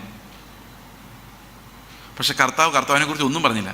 കർത്താവ് പറഞ്ഞ അവർ ക്ഷീണിച്ചു പോയി കാണും, അവർക്ക് വല്ലതും കൊടുക്കും. ഒരിക്കൽ പോലും താൻ അനുഭവിച്ചതിനെ കുറിച്ച് ഒരു പരാതിയോ, ഞാൻ ഇത്രയും കഷ്ടപ്പെട്ട് നിങ്ങളുടെ മുമ്പിൽ വന്നതല്ലേ എന്ന് പൗലോസ് പല പ്രാവശ്യം പറഞ്ഞിട്ടുണ്ട്. പക്ഷെ കർത്താവ് ഒരിക്കലും പറഞ്ഞിട്ടില്ല. ഒരിക്കലും കണക്ക് പറയാതെ ദാസനെ പോലെ മുട്ടുകുത്തിയിരുന്ന് വെള്ളം കൊണ്ട് കാല് കഴുകി ടവല് കൊണ്ട് തുടച്ചിട്ട് പറയാണ്, ഞാൻ നിന്നെ എൻ്റെ വീട്ടിലേക്ക് വിളിക്കുകയാണ്. കാരണം യഹൂദന്മാർ അങ്ങനെയാണ്, ഒരു വീട്ടിലോട്ട് ചെന്ന് കഴിയുമ്പം കാല് കഴുകി അകത്ത് കയറ്റുന്നത്. ദാസനെ പോലെയാണ് വിളിക്കുന്നത്. ദാസനെ പോലെ കാല് കഴുകി. അപ്പോൾ പത്രോസ് പറയും, നീ എൻ്റെ കാല് കഴുകല്ലേ? കർത്താവ് പറഞ്ഞു, ഈ കാല് ഞാൻ കഴുകുന്നത് നിനക്ക് എൻ്റെ കൂടെ ഓഹരി തരാനാണ്, നിന്നെ എൻ്റെ വീട്ടിലേക്ക് കയറ്റിക്കൊണ്ടു പോകാനാണ്. അതിനു വേണ്ടിയുള്ള കാല് കഴുകലാണിത്. ഇത് ഞാനൊരു ദാസനെ പോലെ നിൻ്റെ മുമ്പിൽ. എന്നിട്ട് ദാസനെ പോലെ എന്ന കർത്താവിനെ ഇവർ ക്രൂശിക്കുമ്പോൾ കർത്താവ് അപ്പോഴും സ്നേഹമാണ്. ഇതാണ് ഈ വലതുവശമുള്ള കള്ളം കാണുന്നത്. നമ്മൾ പലപ്പോഴും വിശ്വസിക്കുന്നില്ലേ കർത്താവിൻ്റെ സന്നിധിയിൽ താണിരുന്നാൽ അവൻ ഉയർത്തുമെന്ന്? ഇല്ലേ? എത്ര നാൾ താണിരിക്കണം? 10 വർഷം, 15 വർഷം, 20 വർഷം, 50 വർഷം? നോ, മരിക്കുന്നവരെ താണിരുന്നാൽ, ക്രൂശിലെ മരണത്തോളം. അപ്പം അത് പറഞ്ഞാൽ നമ്മളേക്ക് മരിച്ചു കഴിഞ്ഞിട്ട് ഉയർത്തിയിട്ട് എന്നാ കർത്താവേ കാര്യം? മരിച്ചു കഴിഞ്ഞ് ഉയർത്തുന്ന അവിടെയാണ് ശരിക്കുള്ള തേജസ് ഉള്ളൂ, അവിടെ പ്രത്യാശ ഇരിക്കുന്നത്. നമുക്ക് അങ്ങോട്ട് ദൃഷ്ടി എത്തുന്നില്ല. ഇതിനെക്കുറിച്ച് 2 പത്രോസിൻ്റെ ലേഖനത്തിൽ പറഞ്ഞൊരു ആത്മീക കുരുടത്വം അല്ലേ? ഹ്രസ്വദൃഷ്ടിയുള്ളവരും, അവർ കുരുടന്മാരത്രേ, ഹ്രസ്വദൃഷ്ടിയുള്ളവരും തങ്ങളുടെ മുൻകാല പാപങ്ങളുടെ ശുദ്ധീകരണം മറന്നുപോയവരുമാണ്. ഈ ഹ്രസ്വദൃഷ്ടിയുടെ പ്രത്യേകത എന്താ? അടുത്തുള്ളത് കാണാൻ, ദൂരെയുള്ളത് കാണാൻ പറ്റില്ല. നമ്മൾ മുമ്പോട്ട് നോക്കുമ്പോൾ എന്തൊക്കെയാണ് കാണുന്നത് സഹോദരങ്ങളെ? നമ്മുടെ പിള്ളേരുടെ ഭാവി, പിള്ളേരുടെ ഭാവി, പിള്ളേരുടെ ഭാവി. പണ്ടൊരു മൊല്ലാക്കയോട് ഒരാൾ വെച്ച് എന്തിനാ കരഞ്ഞോണ്ടിരിക്കുന്നത് പറയും, 16 തലമുറയ്ക്കുള്ളത് ഞാൻ സമ്പാദിച്ചിട്ടുണ്ട്, 17ാമത്തെ തലമുറ എങ്ങനെ ജീവിക്കുന്ന ആലോചിച്ചിട്ട് എനിക്കൊരു സമാധാനമില്ല. മുമ്പ് അത്രയും കാണുന്നുണ്ട്, അയാൾ കുറച്ചുകൂടെ ദീർഘമായിട്ട് കാണും. പുറകോട്ട് നോക്കിയാൽ ഇത് മാസാവസാന ദിവസമാണ്. നമ്മളെല്ലാം പറയുന്നത് കഴിഞ്ഞ ഒരു മാസക്കാലം നമ്മൾ നടത്തിയത്. അപ്പോൾ ഒരു മാസം കണ്ടു നമ്മൾ പുറകോട്ട് നോക്കിയപ്പോൾ അല്ലേ. ഇനി അടുത്ത മാസം അവസാനമാകുമ്പോൾ നമ്മൾ എന്തായിരിക്കും പറയുന്നത്? ഒരു വർഷക്കാലം. അപ്പോൾ കുറച്ചുകൂടെ കാഴ്ച ദീർഘമായി. പിന്നെ ഒത്തിരി നന്ദിയുള്ള കുറേ ആൾക്കാർ നമ്മുടെ ഇരിപ്പുണ്ട്. അവർ പറയും ഈ ജീവിതകാലം മുഴുവൻ ഞങ്ങൾ നടത്തി, ഇത്രത്തോളം നടത്തിയ ദൈവത്തിന് സ്തോത്രം പറയും. പക്ഷേ ആരെങ്കിലും പറയുമോ, ഞാൻ രാവിലെ ചോദിച്ച പോലെ 2000 വർഷങ്ങൾക്ക് മുമ്പ് എനിക്ക് പകരം കാൽവരി ക്രൂശിൽ കയറിയ എൻ്റെ അടി മുഴുവൻ കൊണ്ട്, എനിക്ക് കിട്ടേണ്ട അടി മുഴുവൻ കൊണ്ട് എനിക്ക് വേണ്ടി യാഗമായി സ്വന്തം ജീവനെ ഉപേക്ഷിച്ച് ഞങ്ങൾക്ക് ആ ജീവൻ തന്ന കർത്താവേ നിനക്ക് നന്ദിയെന്ന് പറയാൻ പെന്തക്കോസ്തുകാർ മറന്നുപോയിക്കൊണ്ടിരിക്കുക. They are forgetting it, just forgetting it. ഞാൻ ഇത് പറയാൻ വേണ്ടി മാത്രം നടക്കുന്നേ. നിങ്ങൾ എന്നെ ഏത് രീതി കണ്ടാലും, എൻ്റെ ഏത് പ്രസംഗം കേട്ടാലും, this is the only thing I want. എവിടെയാണ് ക്രിസ്തു? എന്താ ക്രിസ്തുവിനെ കുറിച്ച് നമ്മൾ മറന്നു പോകുന്നത്? എന്തുകൊണ്ടാണ് ആ യാഗം നമുക്കൊരു നന്ദി പറയാനുള്ളൊരു കാരണമായി മാറാത്തത്? എവിടെ വർഷിപ്പ് ലീഡേഴ്സാണ്? ഞാൻ കഴിഞ്ഞ വർഷം ഇന്ത്യക്ക് വെളിയിലുള്ള രാജ്യത്ത് പോയി. അവിടെ വെച്ച് ഞാനവിടെ നല്ല വർഷിപ്പ് ലീഡേഴ്സായ 3-4 പിള്ളേരെ കണ്ടു. അവരുടെ ഞാൻ പറഞ്ഞു, മക്കളെ നന്നായിരുന്നു, പക്ഷെ ഒരു കാര്യം ചെയ്യണം, നിങ്ങൾ രക്ഷയെ ഓർത്ത് കർത്താവിനെ മഹത്വപ്പെടുത്തുന്ന പാട്ടുകൾ, ഞങ്ങളുടെ വീണ്ടെടുപ്പിൻ്റെ സ്തുതിഗാനം, അതാ നമ്മൾ സ്വർഗത്തിൽ ചെന്നാൽ കേൾക്കുള്ളൂ. ദൂതന്മാരെല്ലാം പുതിയ പാട്ട് പാടുന്ന അതാ. എന്താ പുതിയ പാട്ട്? സകല ജാതികളിൽ നിന്നും വംശങ്ങളിൽ നിന്നും ഗോത്രങ്ങളിൽ നിന്നും ദൈവം അവരെ വിലയ്ക്ക് വാങ്ങി നമ്മുടെ ദൈവത്തിന് രാജ്യവും പുരോഹിതന്മാരും ആക്കി വെച്ചിരിക്കുന്ന ഒരു പുതിയ പാട്ട്. ആ പാട്ട് ഇപ്പം നമ്മൾ പാടേണ്ട പാട്ടാണ്. ദൂതന്മാർ അന്ന് പാടുന്ന, ഇന്ന് നമ്മൾ പാടാൻ വേണ്ടി നമുക്ക് തന്നിരിക്കുന്ന പാട്ടാണ്. നമ്മളെ വീണ്ടെടുത്ത കുഞ്ഞാട് സകല മഹത്വവും ബലവും ബഹുമാനവും സ്വീകരിപ്പാൻ യോഗ്യൻ. ഈ ആരാധനയാണ് ഈ പ്രസംഗത്തിൻ്റെ ഉദ്ദേശം. We all need to bow down and worship the Lamb who is worthy to be praised and honored and glorified. അതില്ലാതെ ഇന്നലെ നടത്തി മിനിയാൻ നടത്തി എന്ന് പറയുമ്പം ഇതാ ഹ്രസ്വദൃഷ്ടി, ആത്മീക ഹ്രസ്വദൃഷ്ടി എന്ന് പറയും. നമ്മളെ മുൻപോട്ട് നോക്കുമ്പോൾ നിത്യതയോ പുറകോട്ട് നോക്കുമ്പോൾ ക്രൂശോ നമ്മളെ കാണിക്കാൻ വിടാതെ ഈ ലോക സമ്പത്തിലേക്ക് നമ്മുടെ നന്ദിയെ ചുരുക്കുന്ന, താങ്ക്സ് ഗിവിങ്ങിനെ ചുരുക്കുന്നത്. ഇപ്പം അമേരിക്കയിലൊക്കെ താങ്ക്സ് ഗിവിങ് വീക്കാന്ന് പറഞ്ഞ് കേട്ടിട്ടുണ്ട്. എന്തിനാണ് നമ്മൾ നന്ദി പറയുന്നത്? Because now we are children of God by the blood of Jesus Christ. ഈ രക്ഷയാണ് നമ്മൾ മറന്നു പോകുന്നത്. നമ്മൾ ആളുകളുടെ വസ്ത്രധാരണവും തലമുടി ചീകിയിരിക്കുന്നതും ഷേവ് ചെയ്തിരിക്കുന്നതൊക്കെ നോക്കി നടക്കുമ്പം മിസ്സായി പോകുന്നത് എന്താണെന്നറിയോ? നമ്മൾ രക്ഷിച്ച ഒരു ദൈവത്തിൻ്റെ കാര്യമാണ്. We are looking at minor things and forgetting the major ones. ഒരു ഞായറാഴ്ച നമ്മൾ ചർച്ചിലേക്ക് ചെന്ന് കഴിഞ്ഞാൽ 2 പാട്ട് പറയട്ടെ. 2 പാട്ട് ഞാൻ പാടാറില്ല, പറയാറേ ഉള്ളൂ. എന്നെ ബൈബിൾ കോളേജിൽ പഠിപ്പിച്ചൊരു സാറ് പറഞ്ഞാൽ, സാറിൻ്റെ പേര് പറഞ്ഞാൽ നിങ്ങൾക്ക് എല്ലാവർക്കും അറിയാം. ചേച്ചി എത്ര വേണമെങ്കിലും നീ പ്രസംഗിച്ചോ, ഞങ്ങൾ കേട്ടോളാം, ദയവായി പാടരുത്. ഞാൻ പറഞ്ഞു ഓക്കെ സാർ, ഞാനത് വാക്ക് മാക്സിമം പാലിച്ചിട്ടുണ്ട്. എന്നാലും ചിലപ്പോൾ ഒക്കെ പാടിപ്പോയിട്ടുണ്ട്. നമ്മൾ ഞായറാഴ്ച കൂടി വരുമ്പോൾ 2 പാട്ട്, യഹോവ ദൈവമാം വിശുദ്ധ ജാതി നാം, യാഹ് നല്ല ഇടയൻ എന്നും എൻ്റെ പാലകൻ. 2 പാട്ട് മതിയില്ലേ? പോരെ? ഹമനോഹരം യാഹ് നിൻ, അതും പാടാൻ വേണമെങ്കിൽ 3 പാട്ടായി. അത് കഴിയുമ്പോൾ സങ്കീർത്തനത്തിനൊരു പ്രസംഗം, പിന്നെ സാക്ഷ്യമാണ് ഏറ്റവും മനോഹരം. എൻ്റെ മക്കൾ നാളെ ഗൾഫിൽ പോയിരിക്കുന്നവർ തിരിച്ചു വരാൻ പോവുകയാണ്. ഫ്ലൈറ്റ് നേരെ ലാൻഡ് ചെയ്യാൻ വേണ്ടി പ്രാർത്ഥിക്കണം. അവരൊരു പ്രശ്നമില്ലാതെ വരാനും തിരിച്ചു പോകാനും വേണ്ടി പ്രാർത്ഥിക്കണം. പിന്നെ എക്സാമിനേഷൻ എഴുതിയേക്കുന്ന പിള്ളേരുടെ അവർക്ക് നല്ല മാർക്ക് കിട്ടാൻ വേണ്ടി പഠിക്കുകയല്ല, മാർക്ക് മേടിക്കുന്നതെല്ലാം പ്രാർത്ഥിച്ചാണ് മേടിക്കുന്നത്.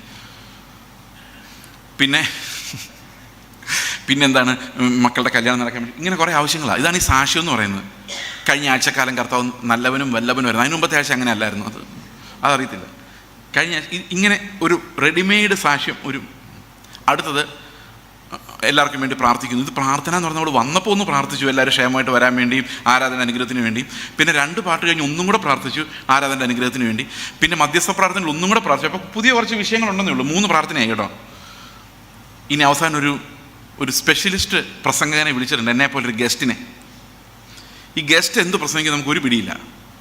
പുള്ളി പുസ്തകം തുറക്കുമ്പോഴായിരിക്കും. നമുക്ക് ഭയങ്കര വചനപാണ്ഡിത്യം ഉണ്ടെന്ന് കാണിക്കാൻ ഏറ്റവും നല്ലത് പഴയ നിയമത്തിൽ നമ്മൾ ഒരിക്കലും കേട്ടിട്ടില്ലാത്ത 5-6 വാക്യങ്ങൾ എടുത്തുകൊണ്ട് വരിക. ഞാൻ വിശ്വാസത്തിൽ പുതുതായിട്ടിരുന്ന് കഴിഞ്ഞപ്പം, പുതിയ കാലത്ത് അസംബ്ലി ഓഫ് ഗോഡിൽ അന്ന് ഒരു പ്രസംഗം വന്ന്, എഫ്രൈം നീ മറിച്ചിടാത്ത ദോശയാകുന്നു എന്ന് പറയുമ്പോൾ എനിക്ക് ഭയങ്കര ഇൻട്രസ്റ്റ്. ദോശയൊക്കെ ബൈബിളിലുണ്ടോ? ആദ്യമായിട്ട് കാണുന്നതാണ്. അപ്പോൾ അന്ന് ഈ മർമ്മം എന്താന്ന്, ഈ ദോശയുടെ മർമ്മം എന്താണെന്ന് അറിയാൻ വേണ്ടിയാ നോക്കിയിരിക്കുന്നത്. പക്ഷെ ഇംഗ്ലീഷ് വായിക്കുമ്പോൾ പറയാൻ അൺടൈൻഡ് കേക്ക് എന്നേ ഉള്ളൂ, കേക്ക് എന്നാണ് പറഞ്ഞേക്കുന്നത്. പിന്നെ ദോശയാക്കി നമ്മുടെ ട്രാൻസ്ലേറ്റേഴ്സ് മാറ്റിയതാണ്. അപ്പം ഇങ്ങനെയുള്ള ഞെട്ടിപ്പിക്കുന്ന വചനങ്ങൾ, അതൊക്കെ എന്തോ ദോശയെക്കുറിച്ചൊക്കെ പ്രസംഗം വചനത്തിൽ നിന്ന് എടുത്തുകൊണ്ട് വന്ന വാക്യം കണ്ടുപിടിച്ച പാസ്റ്ററോട് ഒരു ഭയങ്കര ബഹുമാനം തോന്നും. എല്ലാം കഴിഞ്ഞ് നമ്മൾ ഇറങ്ങി വീട്ടിലോട്ട് ഇറങ്ങി പറയും, എന്തോ പ്രസംഗമായിരുന്നു അല്ലേ, ശരിയാ, എന്തോ ആരാധനയായിരുന്നു, എത്ര നേരമാണ്, കൺട്രോൾ പോലും ഇല്ലായിരുന്നു, ഇതിലേക്ക് പോയിന്ന് പോലും അറിയാൻ മേല. അവസാനം പക്ഷെ കർത്താവായ യേശുമശിയെക്കുറിച്ച് ഒരു അക്ഷരം മിണ്ടിയില്ല. അതാരും ശ്രദ്ധിച്ചില്ല. ഇതൊരാഴ്ചയല്ല, ഇതിങ്ങനെ ആഴ്ചകൾ നടന്നു പോകുന്നു. ജീസസ് ക്രൈസ്റ്റ് എന്നൊരു വാക്ക് എന്നോടൊരു മോള് പറഞ്ഞാണ്, ഞങ്ങളുടെ ചർച്ചിൽ യേശുക്രിസ്തു എന്ന് പറയുന്നത് യേശുക്രിസ്തുവിൻ്റെ നാമത്തിൽ തന്നെ ആമേൻ എന്ന് പറയാൻ വേണ്ടി മാത്രമാണ്.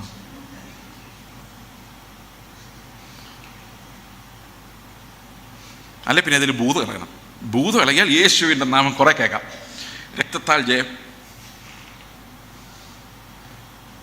ഞാനൊരു രഹസ്യം പറയാം.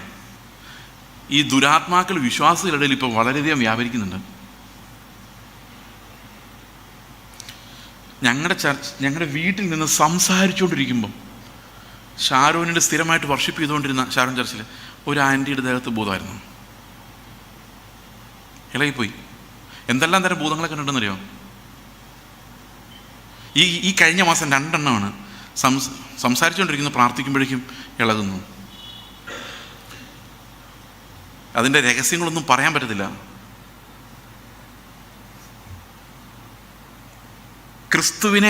ക്രിസ്തുവിനെ കുറിച്ച് ഒന്നും പറയാത്ത ഒരാത്മാവ്,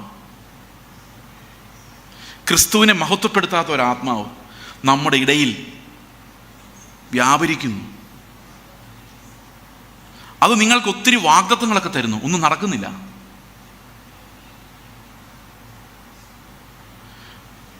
പക്ഷേ അത് നിങ്ങളെ ക്രിസ്തുവിൽ നിന്ന് എന്നേക്കുമായി അകറ്റിക്കളയുകയും ക്രിസ്തു എൻ്റെ കൂടെ ഇല്ല എന്നുള്ള കാര്യം പോലും നമ്മൾ ശ്രദ്ധിക്കാതെ ആവുകയും ചെയ്യുന്നു. എത്ര വലിയ അപകടത്തിലേക്ക് നമ്മൾ പോയിക്കൊണ്ടിരിക്കുന്നത്. ഞാൻ പറഞ്ഞു വന്നത്, നമ്മൾ ക്രിസ്തുവിൻ്റെ നീതിയും ഉപദേശങ്ങളും മാത്രമല്ല, യേശു ക്രിസ്തുവിൻ്റെ നാമവും കൈവിട്ട് കളയുന്ന ഒരു കാലത്തിലേക്കാണ് വന്നിരിക്കുന്നത്. ഞാനൊരു ഉദാഹരണം പറയാം. ഒരു ദിവസം ഞാൻ IPCയുടെ ഒരു ചെറിയൊരു മുറ്റത്ത് കൺവെൻഷൻ, ഇവിടെ ഒരു കൺവെൻഷൻ പ്രസംഗിക്കാൻ വേണ്ടി പോയിരിക്കും. അപ്പം ഞാൻ അടുത്തിരുന്ന ആളോട് ചുമ്മാ ചോദിച്ചു, കർത്താവ് വന്നാൽ പോവോ, സ്വർഗത്തിൽ പോകുന്ന ഉറപ്പുണ്ടോ? ഇപ്പോൾ ആർക്കറിയാം പാസ്റ്റർ, ചിലപ്പം പോയി. അപ്പോൾ എനിക്കൊരു ഐഡിയ തോന്നി, ഞാൻ നിങ്ങളോട് പറയാണ്. 94 ഞാൻ രക്ഷിക്കപ്പെടുന്നത്. 94 ഞാൻ രക്ഷിക്കപ്പെടുന്ന സമയത്ത് എവിടെ പോയി, നിങ്ങൾ കാസറ്റ് ഷോപ്പിൽ പോയി ഒരു ക്രിസ്ത്യൻ കാസറ്റിങ് തരാൻ പറഞ്ഞു കഴിഞ്ഞാൽ അതിനകത്ത് മുഴുവൻ പ്രത്യാശഗാനങ്ങളാണ്. രാജാതിരാജൻ മഹിമയോടെ വാനമേഘത്തിൽ എഴുന്നള്ളാറായി സ്വർഗ്ഗനാട്ടിലും പ്രിയം തീർത്തിനും സ്വന്തം വീട്ടിൽ ചേർന്നിടുവാൻ. കുഞ്ഞു പിള്ളേർ, നിങ്ങളൊക്കെ ചെറുപ്പമായിരുന്നപ്പം പാടി വളർന്നൊരു പാട്ടുണ്ട്, എന്താ, അക്കരയ്ക്ക് യാത്ര ചെയ്യും സിയോൻ സഞ്ചാരി. ഓർമ്മയുണ്ടോ? പിള്ളേർ പാടിക്കൊണ്ടിരുന്ന്, സിയോൻ യാത്ര ചെയ്തിൽ മനമേ ഭയമൊന്നും വേണ്ടി നീയും, മൽപ്രിയനെ എന്നേശു നായകനെ. ഇതൊന്നും വർഷിപ്പിന് പാടുന്ന പാട്ടുകളല്ല ഞാൻ പറയുന്നത്. പബ്ലിക് റിലീസിൽ കിടന്ന് സാധാരണ മനുഷ്യർ പാടിക്കൊണ്ട് നടക്കുന്ന, ഈ വണ്ടിയിലൊക്കെ പോകുമ്പോൾ CD വയ്ക്കുന്ന, ബസ്സിൽ വരെ, നമ്മൾ ലൈൻ ബസ്സിൽ വരെ CD വയ്ക്കുന്ന തരം പാട്ടുകളാണ് ഞാൻ പറയുന്നത്. പോപ്പുലർ സോങ്സ് എല്ലാം പ്രത്യാശയാണ്. കൺകൾ കൊതിച്ചിടുന്നേ, ഉള്ളം തുടിച്ചിടുന്നേ, നാഥാ നിന്നുടെ വരവിനായി. പഴയകാലത്ത് എഴുതുന്ന എല്ലാ പാട്ടിൻ്റെ അവസാനം പ്രത്യാശ ഇല്ലാതെ അവർ ക്ലോസ് ചെയ്യത്തില്ല. കൺവെൻഷൻ സ്റ്റേജിൽ ചെന്നാൽ മുഴുവൻ കർത്താവിൻ്റെ വരവ് സമീപിച്ചിരിക്കുന്നു മാത്രമേ ഉള്ളൂ. അന്ന് ട്രാക്ട് അടിക്കുമ്പോൾ ട്രാക്റ്റിൽ എഴുതുന്ന എന്താണ്, ഇന്ന് നീ മരിച്ചാൽ നിന്റെ നിത്യത എവിടെ? ഓർമ്മയുണ്ടോ ട്രാക്ട്? ഇന്ന് അങ്ങനെ ഒരു ട്രാക്ട് ഇല്ല. ഇന്ന് കള്ളുകൂടി നിർത്തുന്നതിനെ കുറിച്ചും, അത് പിന്നെ പോട്ടെ, നിർത്തി അവരെ ലിവറെങ്കിലും അടിച്ചു പോകാതെ ജീവിച്ചോട്ടെ. സമ്പത്ത് വരുന്നതിനെക്കുറിച്ചും, നിന്റെ വിഷയങ്ങളുടെ നടുവിൽ ഇറങ്ങി വരുന്ന ദൈവം. ഈ വിഷയങ്ങളുടെ നടുവിൽ എത്ര നാൾ ഇറങ്ങി വന്നിട്ട് ഇവൻ സ്വർഗത്തിൽ പോയില്ലെങ്കിൽ എന്താ കാര്യം? Where is the gospel? അതുകൊണ്ട് ഞാൻ പറഞ്ഞത് എന്താ വെച്ചാൽ, നിങ്ങൾ ഏതെങ്കിലും ചർച്ചിലോ കൺവെൻഷനൊക്കെ പോകുമ്പം, IPC ആയാലും ചർച്ച് ഓഫ് ഗോഡ് ആയാലും ഷാരോൻ ആയാലും എവിടെ ആയാലും, ഇന്ന് നീ മരിച്ചാൽ നിന്റെ നിത്യത എവിടെ എന്നുള്ള കുറേ ട്രാക്റ്റുമായിട്ട് പോകണം. അടുത്തിരിക്കുന്ന ആളോട് ചോദിക്കണം, മരിച്ചാൽ സ്വർഗത്തിൽ പോവോ? ആർക്കറിയാം, ഇതാ പിടിച്ചോ ട്രാക്ട്.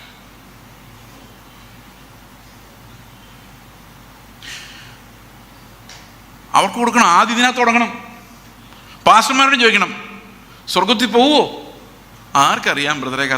അപ്പോൾ എങ്ങനെ ആമേൻ കർത്താവ് യേശു എന്ന് പറയുമ്പോഴേക്കും എല്ലാവരും വരണമെന്ന് പറയുന്നത് ആരെ കൊണ്ടുപോകാൻ വരുന്ന കാര്യമാണ്? വന്ന് അപ്പുറത്തുള്ളവരും ഇപ്പുറത്തുള്ളവരെല്ലാം കൊണ്ടുപോകാൻ വേണ്ടി കർത്താവ് വേഗം പറയണം. എൻ്റെ കാര്യം അറിയാൻ മേല, നിങ്ങളൊരു അങ്ങനെയെങ്ങാനും കർത്താവ് വന്ന് അവരെ കൊണ്ടുപോയി നിങ്ങളുടെ കാര്യം എന്തായിരിക്കും അവസ്ഥ? ഞങ്ങളുടെ കോളേജിൽ പഠിക്കുന്ന സമയത്ത് ഞങ്ങൾക്ക് ഈ പ്രത്യാശ, ആദ്യം വരുന്ന പ്രത്യാശ, വിശ്വാസം വരുമ്പം നമ്മളെ രക്ഷിക്കുമ്പം അതിനകത്ത് ഒന്നാമത്തെ ഘടകം എന്ന് പറയുന്നത് നമ്മളൊരു പ്രത്യാശ ഉള്ളവരെ മാറുന്നത്. ശരിയായ സുവിശേഷം കേട്ടെങ്കിൽ, അതല്ലെങ്കിൽ അടുത്ത ജനുവരിയിൽ വിടുതലാന്നുള്ള പ്രത്യാശയായിരിക്കും വരുന്നത്. അപ്പോൾ ഞങ്ങൾ 4-5 പേരുണ്ട് ഹോസ്റ്റലിൽ, വിശ്വാസികൾ. വലിയ ഹോസ്റ്റൽ, 50-55 പേരുള്ള ഹോസ്റ്റൽ, CSAക്കാരുടെ ഹോസ്റ്റൽ. അപ്പോൾ ഒരു ദിവസം ഞങ്ങളുടെ സീനിയറായിട്ടുള്ള മൂത്ത ബ്രദർ, അതായത് പുള്ളി PG ആണ്, ഞങ്ങൾ ഡിഗ്രിയാണ്, ഭയങ്കര പുള്ളി എപ്പോഴും പ്രാർത്ഥിക്കുന്ന, എപ്പോഴും ബൈബിൾ വായിക്കുന്ന, എപ്പോഴും ഈ പുസ്തകങ്ങൾ, മിഷണറിമാരുടെ കഥയും അവരുടെ എഴുത്തുകളൊക്കെ വായിക്കുന്ന, ഫുൾ ടൈം ഇതിനകത്ത് എൻഗ്രോസ്ഡാണ്. പുള്ളി ഫിസിക്സിൽ MSc പഠിക്കുന്ന ആളാണെങ്കിലും പുള്ളിയുടെ വായന മുഴുവൻ ഇതാ. വളരെ ബഹുമാനിക്കപ്പെടുന്ന ഒരാൾ. ഒരു ദിവസം രാത്രി 8 മണിയായപ്പം ഒരുത്തൻ വന്ന് പറഞ്ഞു, എടാ അയാളെ കാണാനില്ല. ഞാൻ പറഞ്ഞു, കാണാനില്ല? എവിടെ പോയി? 9 മണിയായി, 9:30 ഇവനെ കാണാനില്ല. ആളെ കാണാനില്ല, റൂമിലില്ല, ഒരിടത്തുമില്ല, കോമ്പൗണ്ടിൽ ആളില്ല. ഞങ്ങളിന്ന് വാർഡനോട് ഇന്ന് പറഞ്ഞു, ഒരാളെ കാണാനില്ല. വാർഡൻ പറഞ്ഞ്, ആരെ? ഇയാളുടെ പേര് പറഞ്ഞു അയാൾ എങ്ങും പോവില്ല. വാർഡൻ്റെ ഉറപ്പാണ്.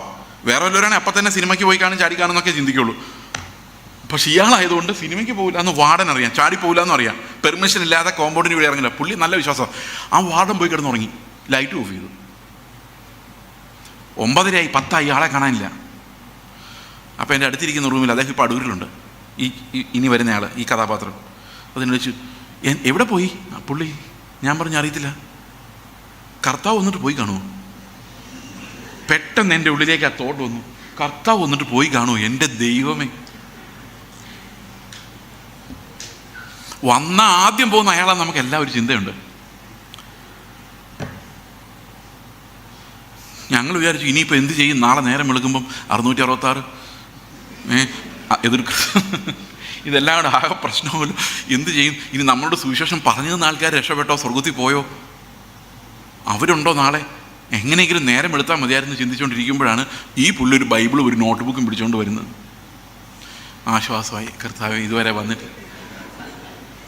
പുള്ളി ആ മുകളിൽ ഏതോ ടാങ്കിൻ്റെ പുറകിൽ പോയിരുന്ന് ബൈബിൾ വായിച്ച് പ്രാർത്ഥിച്ച് നോട്ട് എഴുതിക്കൊണ്ടിരിക്കുമായിരുന്നു ആ വെളിച്ചത്തിരുന്ന്. ഈ വിളി ഒന്നും പുള്ളി കേട്ടില്ല. അദ്ദേഹം ഇപ്പോൾ ട്രിവാൻഡ്രത്ത് ഒരു ചർച്ചിലെ ശുശ്രൂഷകനാണ്, ജോലി ചെയ്യുന്നതിൻ്റെ കൂടെ. പ്രത്യാശ അങ്ങനെയായിരുന്നു അന്നത്തെ കാലത്ത്. ഞങ്ങൾ ഇതിനെക്കുറിച്ച് മാത്രം ഡിസ്കസ് ചെയ്തുകൊണ്ടിരുന്നത്. കർത്താവ് വന്നപ്പോൾ ഇന്ന് അങ്ങനൊരു വിഷയം നമുക്കില്ല. We are not thinking about it. അപ്പോൾ വിശ്വാസം എന്നതോ എന്താണ്? നമ്മളെ രക്ഷിക്കുന്ന വിശ്വാസം. അത് നമ്മളിന്ന് ചിന്തിക്കാൻ പോകുന്നത്.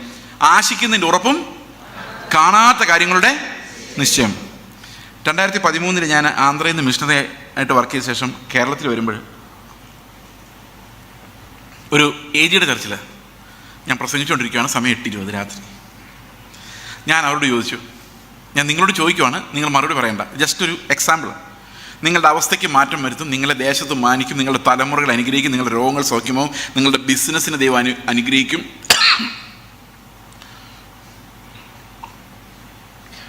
100% വിശ്വാസമുള്ളൊരു കൈവക്കാൻ പറഞ്ഞു. അപ്പം അന്ന് എന്നെ ആർക്കും അറിയത്തില്ല.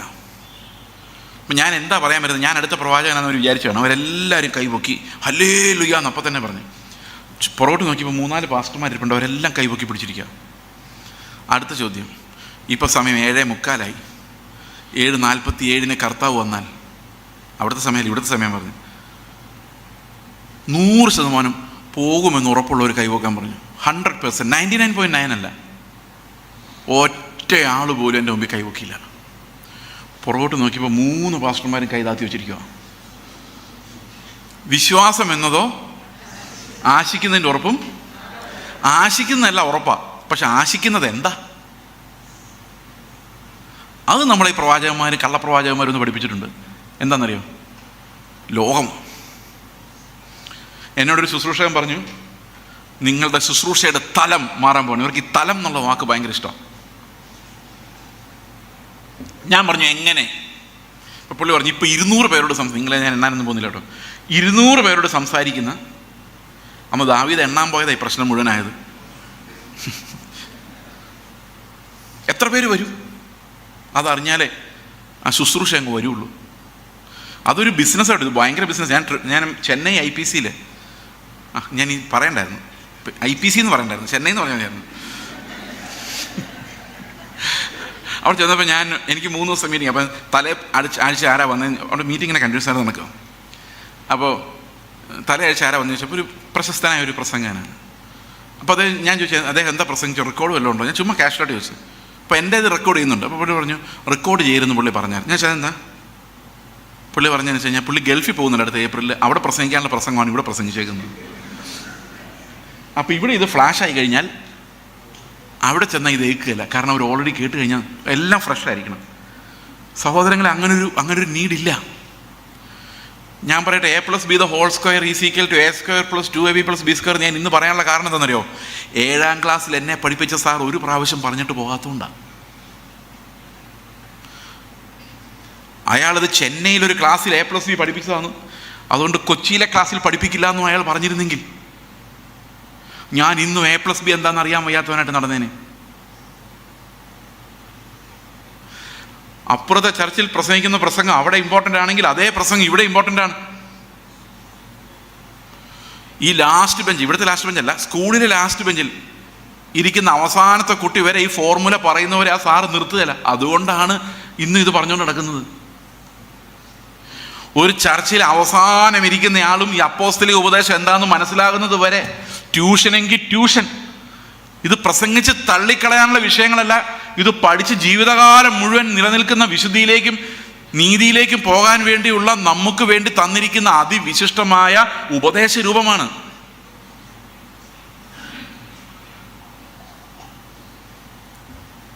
അതുകൊണ്ട് 10 പ്രാവശ്യമല്ല, 100 പ്രാവശ്യമല്ല, 5000 പ്രാവശ്യം ആവർത്തിക്കേണ്ടി വന്നാലും ഇത് ചെയ്തുകൊണ്ടിരിക്കണം. കാരണം ഒരാൾ പോലും ഇത് കേൾക്കാതെ പോകരുത്. വിശ്വാസം എന്നതോ ആശിക്കുന്നതിൻ്റെ ഉറപ്പും കാണാത്ത കാര്യങ്ങളുടെ എന്താണ് ആശിക്കുന്നത്?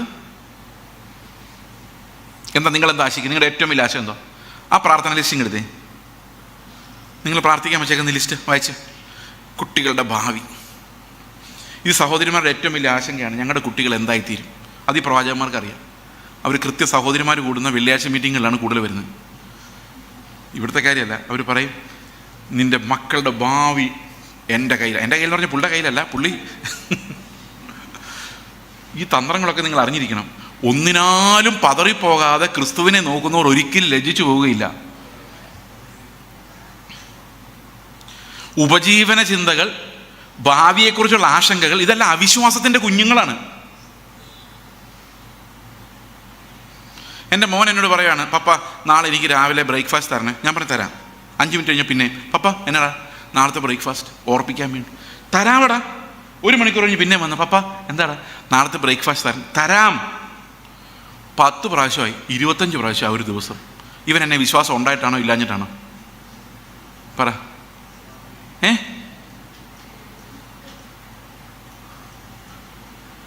അപ്പോൾ തരണേന്ന് 1 പ്രാവശ്യം പറഞ്ഞിട്ട് നമ്മൾ വിടാത്തതിൻ്റെ കാരണം എന്താ? ഈ തരാതെ മുങ്ങാൻ ഇനിയും.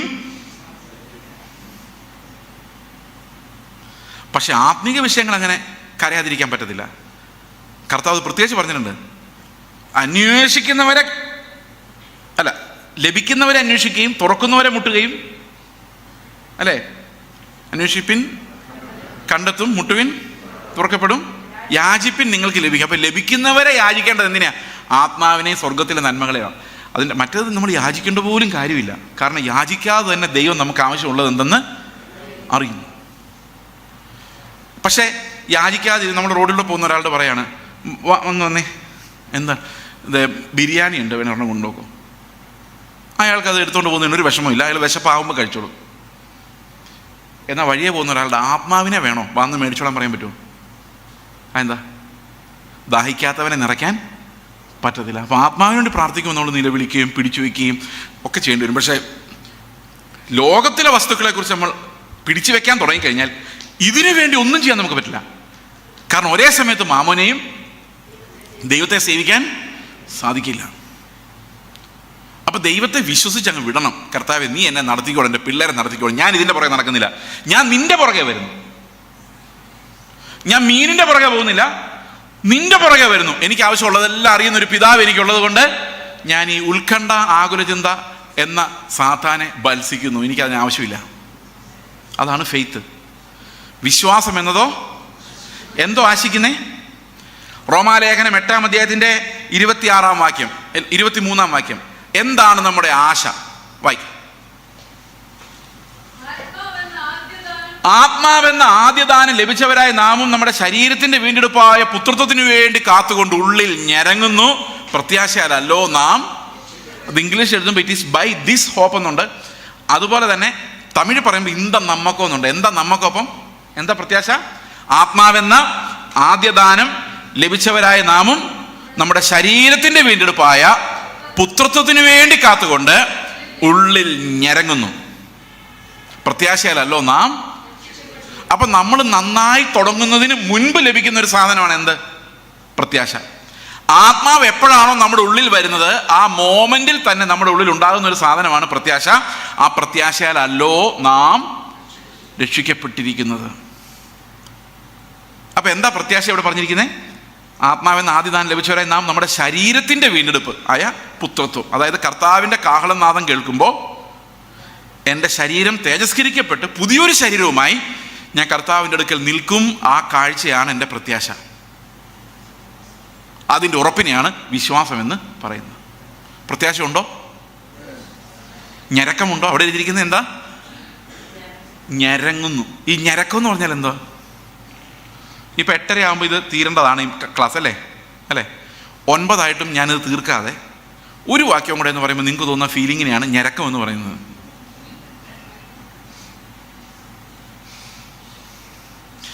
ക്ലാസ്സിലിരിക്കുമ്പോൾ ഒരു ബോറൻ ലെക്ചർ അടിച്ചടിച്ച് വെള്ളിയാഴ്ച ഉച്ച കഴിഞ്ഞാണ് വീട്ടിൽ പോകേണ്ട സമയം കൂടെയാണ്, ഹോസ്റ്റലിൽ നിന്ന് പറയാനുമില്ല. പ്യൂൺ മണിയടിക്കാൻ ലേറ്റ് ആവുന്നു, വണ്ടി വരുന്ന സമയമാകുന്നു. ഞങ്ങൾ അനുഭവിച്ച കാര്യങ്ങൾ കേട്ടോ. അന്നേരം തോന്നുന്ന ഫീലിങ്ങിനെ നമ്മൾ എന്താ പറയുന്നത്? എത്രയും വേഗം വീടണേ. വീട്ടിലൊന്നും ഇരിപ്പില്ല, കൂട്ടുകാരെല്ലാം ഹോസ്റ്റലിലും കോളേജിലുമാണ്. വീട്ടിലുള്ള അപ്പനും അമ്മയും അവരെപ്പോഴും വഴക്കാം, നീയൊക്കെ പഠിക്കാൻ പോകുന്ന ആണോടാ. എന്നാലും വീട്ടിലോട്ട് ചെല്ലാൻ ആഗ്രഹം. അവധി കിട്ടാൻ നോക്കിയിരിക്കുമോ. വ്യാഴാഴ്ച അവധിയാണെങ്കിൽ വെള്ളിയാഴ്ച അവധി എടുത്ത് മുങ്ങും, അല്ലെ അവധി എടുക്കാതെ മുങ്ങും. കാരണം വീട് അവിടെ ആയതുകൊണ്ട് നമുക്ക് ഇവിടെ എത്ര കളിച്ച് നടക്കാമെങ്കിലും വീട്ടിൽ ചെന്നാലും ഒരു സമാധാനമുള്ളൂ. അവിടുത്തെ ചീത്ത കേൾക്കാതെ. ഹോസ്റ്റലിൽ താമസിച്ചിട്ടുള്ളവർക്കറിയാം. അതുപോലുള്ളൊരു ഫീലിങ്ങിനാണ് ഞരക്കം എന്ന് പറയുന്നത്. പണ്ട് കാലത്ത് ഇങ്ങനെ ആൾക്കാർ ഞരങ്ങുമായിരുന്നു ഒത്തിരി. കാന്താ താമസം എന്താ താമസിക്കുന്നത്, തേജസ്സിൽ യേശുവിൻ പൊന്മുഖം കാണാൻ കാലം ആസന്നമായി. ഇതൊക്കെ അന്ന് പാടുന്ന ഈ ഞരക്കം കാരണം. അന്ന് ഈ ഞരക്കമുള്ള കാലത്ത് ഇത്രയും ബൈബിൾ കോളേജുകളൊന്നുമില്ല. ഒരു പ്രസംഗം കേൾക്കണമെങ്കിൽ കിലോമീറ്റർ ദൂരെ പന്തം കൊളുത്തി പോകണം.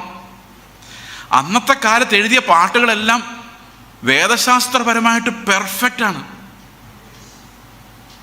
ഇന്ന് ഊടുപാട ബൈബിൾ കോളേജ്, എവിടെയും വചനം, പക്ഷെ എഴുതുന്ന പാട്ടുകളെല്ലാം തെറ്റുക. കാരണം എന്നറിയോ? ആ പ്രത്യാശയുടെ കാലഘട്ടം ഇല്ലാതായി പോയതുകൊണ്ടാണ്. ഞാൻ നിങ്ങളോടൊരു പാട്ടിൻ്റെ ചില ചരണങ്ങൾ പറയാം. പിന്നെ ഇത് കേട്ടിട്ട് ഇതിൻ്റെ അർത്ഥം എന്നോട് പറഞ്ഞു തരണേ, ആർക്കെങ്കിലും ഇതിൻ്റെ അർത്ഥം അറിയാമെങ്കിൽ. ഈ പാട്ട് കേട്ടിട്ടുണ്ടോ? മനസ്സോടെ ശാപ മരത്തിൽ തൂങ്ങിയ. അതിൻ്റെ 1-ാമത്തെ സ്റ്റാൻസ് എങ്ങനെയാണ്? ഇത് 1918 മരിച്ചുപോയ മോശവത്സലം ശാസ്ത്രികൾ എന്ന് പറയുന്ന ഒരാൾ എഴുതിയ പാട്ടാണ്. 1918 മരിച്ചുപോയ ആളാട്ടോ. അല്ല, പരിജ്ഞാനം എന്താ നോക്കിയോ? പരമനീതിയിൻ ദുരിതത്താൽ എന്നെ. എങ്ങനെ? പരമനീതിയിൻ ദുരിതത്താൽ എന്നെ അരിവാൻ നിന്നൊരു നേരം. പരമൻ നീ അതാൽ അരിയപ്പെട്ടിടാൻ ഇറങ്ങി വന്നല്ലോ. ആരാധനാഗീതോ? അതാ ആരാധിക്കാൻ നമ്മൾ പറയുന്നത്. അല്ലാതെ കഴിഞ്ഞ ആഴ്ച നടത്തിയല്ലോ, കഴിഞ്ഞ 9 ആഴ്ച നടത്തിയോ, അതല്ല പഴയ കാലത്തുള്ള ആരാധനാഗീതം എന്ന് പറഞ്ഞ ഇതാണ്. കർത്താവ് എന്താ ചെയ്തത്? പരമനീതിയിൻ ദുരിതത്താൽ എന്നെ അരിവാൻ നിന്നൊരു നേരം, പരമൻ നീ അതാൽ അരിയപ്പെട്ടിടാൻ ഇറങ്ങി വന്നല്ലോ. പാടുമ്പോൾ രസം. എന്താ അതിൻ്റെ അർത്ഥം? കർത്താവേ, ഞാൻ ഭയങ്കര നീതിമാനാന്ന് വിചാരിച്ചുകൊണ്ടിരിക്കുമായിരുന്നു. ഞാൻ കള്ളം പറഞ്ഞിട്ടില്ല, മോഷ്ടിച്ചിട്ടില്ല, നല്ല സൽസ്വഭാവിയായ പയ്യനായിരുന്നു. പക്ഷെ കർത്താവ് ഇറങ്ങി വന്ന് പരമനീതി എന്താന്ന് കാണിച്ചു തന്നപ്പോഴാണ് ഞാൻ ദുരിതത്തിലായത്. ദുരിതത്തിലായ ശേഷം ഞാൻ നോക്കുമ്പം എന്നെ അരിഞ്ഞ് നരകത്തിലിടാനല്ലാതെ എന്നെ ഒന്നിനും കൊള്ളില്ല എന്ന് എനിക്ക് മനസ്സിലായത്. എന്താ റെവലേഷൻ! ഇതാ രാവിലെ ഞാൻ നിങ്ങളോട് പറഞ്ഞുകൊണ്ടിരുന്നത്. ക്രിസ്തുവിൻ്റെ നീതി വെളിപ്പെട്ട് വന്നപ്പോഴേക്കും നമ്മളെല്ലാം പാപികളായി മാറി. ആരും ഒന്നും ചെയ്യുന്നില്ല. അതെനിക്കൊരു ദുരിതമായി മാറി. എന്ന് പറഞ്ഞാൽ ആ നീതി വെച്ച് എന്നെ വിധിച്ചാൽ, ആ നീതി വെച്ച് എന്നെ നോക്കിയാൽ അരിഞ്ഞ് നരകത്തിൽ കളയാനല്ലാതെ ഒരു വകയും എന്നെ കൊള്ളില്ല. അപ്പം ഞാൻ പറയാം, ഞാൻ ചർച്ചിന് കസേര മേടിച്ചു കൊടുത്ത ആളെന്ന് പറഞ്ഞാൽ കർത്താവ് പറയാം, അതിൻ്റെ ബഹുമാനവും നീ വാങ്ങിച്ചിട്ടുണ്ട്, അതവിടെ തീർന്നതാണ്, ഇത് ഇങ്ങോട്ട് വരുന്ന കാര്യങ്ങളല്ല. ഇത് എഴുതിയത് 1918 മുമ്പ്. അന്നത്തെ പാട്ടുകൾ നിങ്ങൾ ചുമ്മാ ഇരുന്ന് മെഡിറ്റേറ്റ് ചെയ്ത് നോക്കി. ഞാൻ ഈ പ്രസംഗിച്ച പ്രസംഗം മുഴുവൻ അതിനകത്തുണ്ട്. ഞാനിന്ന് പറയുമ്പോൾ ആൾക്കാർ വിചാരിക്കുന്നത് എൻ്റെ സ്ട്രേഞ്ച് ആയിട്ട് എന്തോ പഠിപ്പിക്കുന്നതെന്നാണ്. ശരിക്കും പറഞ്ഞാൽ ഇത് തന്നെയാണ് ഒരു 50, 70, 75 വർഷക്കാലം മുമ്പ് ഓരോ സഭകളിലും പഠിപ്പിച്ചുകൊണ്ടിരുന്നത്. ഇന്ന് ഞാൻ പറയുമ്പോൾ ഇതേതാണ്ട് സ്ട്രേഞ്ച് ടീച്ചിങ് എങ്ങാണ്ട് ഇറങ്ങി വന്ന ഒരാൾക്കാർ തോന്നുന്നു. നിങ്ങൾ പഴയകാലത്തെ പാട്ടുകൾ ഇട്ട് നോക്കി. എന്താ, തേജസ്സിൽ യേശുവിൻ പൊന്മുഖം ഞാൻ കാണുന്നുള്ള പാട്ടിനകത്ത്, നിത്യ തേജസ്സിൻ ഘനമാണ് അതിൻ ഫലം.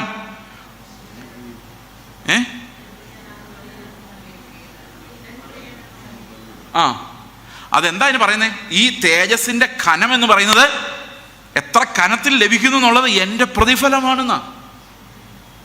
അത് റെവലേഷനാണ്, വെളിപ്പാടാണ്, വചനത്തിന്റെ വെളിപ്പാട്. ഇന്ന് പാട്ടെഴുതുമ്പോൾ എന്താ പറയുന്നത്? എൻ്റെ പുരയ്ക്കകത്ത് വരാൻ നീ പോരാത്തവനാണ്, ഞാൻ പോരാത്തവനാണ്. ഹൃദയത്തിൽ കർത്താവ് വന്നിട്ട് കുറേ നാളായി നമ്മൾ പറയുന്നത്, പക്ഷെ വീട്ടിൽ കയറ്റില്ലാത്ത അവസ്ഥയായി. അതും പറഞ്ഞ ആൾക്കാർ ആരാധനയാണ്. ഞാനൊരു കൺവെൻഷൻ എന്നപ്പോൾ ഈ പാട്ട് പാടി, ഞാനവരെ വിളിച്ച് പറഞ്ഞു ഈ പാട്ട് പാടരുത്, ഇത് അന്ന് യേശുക്രിസ്തു ഉള്ളില്ലാതിരുന്ന ഒരു ശതാധിപൻ പറഞ്ഞതാണ്.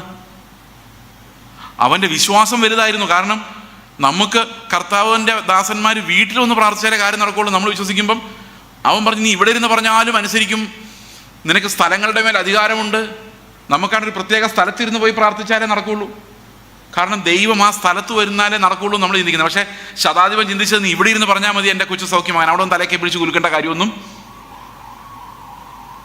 അത് ഇസ്രായേലിൽ ഇന്നുള്ളതിനേക്കാളും വലിയ വിശ്വാസം തന്നെയാണ്. പക്ഷേ അവൻ വീണ്ടും ജനിച്ചവനല്ല, അവൻ്റെ ഹൃദയത്തിൽ കർത്താവില്ല, അവന് പാപബോധമേ ഉള്ളൂ, വീണ്ടും ജനിച്ച ബോധമില്ല. അതുകൊണ്ട് അവന് വീട്ടിൽ കയറ്റാൻ പ്രയാസമാണ്. എനിക്ക് ആ പ്രയാസമില്ല, എൻ്റെ ഉള്ളിൽ ക്രിസ്തു ഉണ്ട്. ഞാൻ ദൈവത്തിൻ്റെ അഡോപ്റ്റ് ചെയ്യപ്പെട്ട പുത്രനാണ്, മക്കളാണ്, നമ്മളെല്ലാം അങ്ങനെയാണ്. We are adopted children of God. നമുക്ക് എന്താണ് ധൈര്യമില്ലാത്തത്? We will always sing glory of the Lord, glories of the Lord, and ever forever proclaim that hope, that blessed hope that God has given us.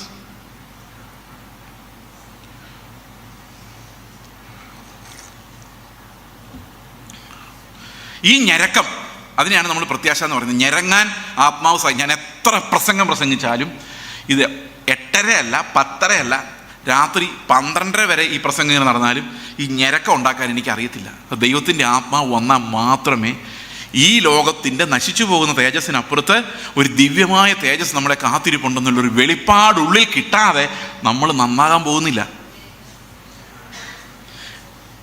ഉണർവിൻ്റെ ഏറ്റവും വലിയ അടയാളം ഈ പ്രത്യാശയാണ്. പക്ഷേ പ്രത്യാശ നശിപ്പിക്കുന്ന രീതിയിലാണ് ഇന്ന് കാര്യങ്ങൾ കിടക്കുന്നത്. അപ്പം ഞാനീ പറയുന്നതും എല്ലാം ഒരു 70 വർഷം മുമ്പുള്ള, എന്നോട് ഒരാൾ പറഞ്ഞു 90 മുതലാണ് പാസ്റ്ററെ കൃത്യമായിട്ട് ഈ പ്രോസ്പെരിറ്റി തിയോളജി വന്ന് ഈ മണ്ണിൽ കയറിയതോടുകൂടി പ്രോസ്പെരിറ്റി തിയോളജിയിൽ വിശ്വസിക്കാത്തവരെ പ്രോസ്പെരിറ്റിയാണ് പറയുന്നത്.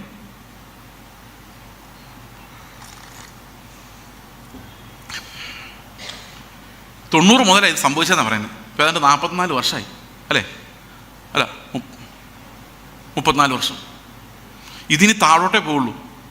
മുകളിലോട്ട് പോകണമെങ്കിൽ നമ്മൾ ഇവിടെ ഇത് നിർത്തിയിട്ട് പറയണം, കർത്താവേ നിൻ്റെ നാമം മാത്രം മഹത്വപ്പെടട്ടെ, നീ മാത്രം, ക്രിസ്തു മാത്രം, ക്രൈസ്റ്റ് അലോൺ, ഞങ്ങൾ വേറെ ഒന്നിനെയും വാല്യുബിളായിട്ട് കാണുന്നില്ല. അങ്ങനെ ഒരു ഹൃദയം നമുക്ക് ലഭിക്കണം. അത് കർത്താവിനോട് ചോദിക്കണം, കർത്താവെ നിന്നെ മാത്രം പ്രസാദിപ്പിക്കുന്നു. നിങ്ങൾക്കറിയാമോ, ഞങ്ങളുടെ പിള്ളേരെ മിഷണറിമാരായിട്ട് പോകുന്നത് ഏറ്റവും കൂടുതൽ എതിർപ്പ് നേരിടുന്നത് അവരുടെ കുടുംബങ്ങളിൽ നിന്നാണ്. ഞങ്ങളുടെ ചർച്ചിൽ ഏറ്റവും കൂടുതൽ ഇമ്പോർട്ടൻസ് കൊടുക്കുന്ന ഈ മിഷണറി കോളിംഗ് ഉള്ള പിള്ളേർക്ക്, അവരെ നമ്മൾ എങ്ങനെയും പ്രൊട്ടക്റ്റ് ചെയ്യും. കാരണം എന്ന് വെച്ച് കഴിഞ്ഞാൽ അവരാണ് അടുത്ത ജനറേഷൻ.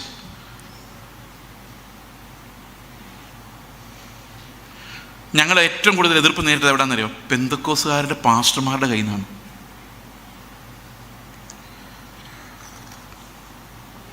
ഒരു പെൺകുട്ടി MSW ഒക്കെ കഴിഞ്ഞ് അവൾ മിഷണറി ആയിട്ടൊരു ദേശത്ത് പോയി. തിരിച്ചു വന്നു കഴിഞ്ഞപ്പം ഒരു പാസ്റ്റർ ഒന്ന് ആലോചന പറയാണ്, 2000 പേരുള്ള ഒരു ഇംഗ്ലീഷ് വർഷിപ്പ് സെൻറ്ററിൽ നീ ആരാധന ലീഡ് ചെയ്യുന്നതായിട്ട് ദൈവം കാണിക്കുന്നു. ഇവൾ പറഞ്ഞു എനിക്ക് വേണ്ട, ഞാൻ പോയ സ്ഥലത്ത് സ്ത്രീകൾക്ക് വെളിയിലിറങ്ങാൻ അനുവാദമില്ലാത്ത സ്ഥലത്ത് ഒരു പുരുഷൻ ചെന്നിട്ട് കാര്യമില്ല, എനിക്ക് അങ്ങോട്ട് തിരിച്ചു പോകണം. അവിടെ ഒത്തിരി പേരോട് ഞാൻ പറഞ്ഞുകൊണ്ടിരിക്കുന്നതാണ്, എനിക്ക് പോയേ പറ്റൂ. സമ്മതിക്കില്ല. പാസ്റ്റർ വന്ന് പ്രാർത്ഥിക്കുക, എൻ്റെ കയ്യിൽ എൻ്റെ റെക്കോർഡ്സ് ഉണ്ട്. പാസ്റ്റർ വന്ന് പ്രാർത്ഥിക്കാൻ പോവാണ്, ഈ കുട്ടിയെ ഇങ്ങനെ മിഷണറി ആയിട്ട് വിടുന്ന ദുരാത്മാവിനെ പുറത്താക്കാൻ വേണ്ടി വീട് ലോക്ക് ചെയ്തിട്ട് ഞാൻ വന്ന് പ്രാർത്ഥിക്കാമെന്ന് പറയുന്ന പാസ്റ്ററുടെ വോയിസ് ക്ലിപ്പ് എൻ്റെ കയ്യിലുണ്ട്. We have denied Christ. കാരണം ഇവരൊക്കെ പോയി ഇഷ്ടംപോലെ സമ്പാദിച്ചുകൊണ്ട് വന്നാലേ സഭകൾക്ക് നിലനിൽപ്പുള്ളൂ, എന്നാലേ മാതാപിതാക്കളെ പ്രസാദിക്കുകയുള്ളൂ. കാരണം ഒരു പാസ്റ്റർ 3 വർഷത്തേക്ക് ഒരു ദേശത്തേക്ക് പോകുന്നത്, അപ്പോൾ അവിടുത്തെ മാതാപിതാക്കളായിട്ട് ടൈത്തൊക്കെ കൊടുക്കുന്ന അവരെ പ്രസാദിപ്പിച്ചില്ലെങ്കിൽ ആ ശുശ്രൂഷ മുമ്പോട്ട് പോകില്ല. ഈ പാവം പിള്ളേരിൽ 5 വയസ്സ് പോലും ഇല്ല, അവരുടെ കൂടെ നിൽക്കാനും ആരുമില്ല.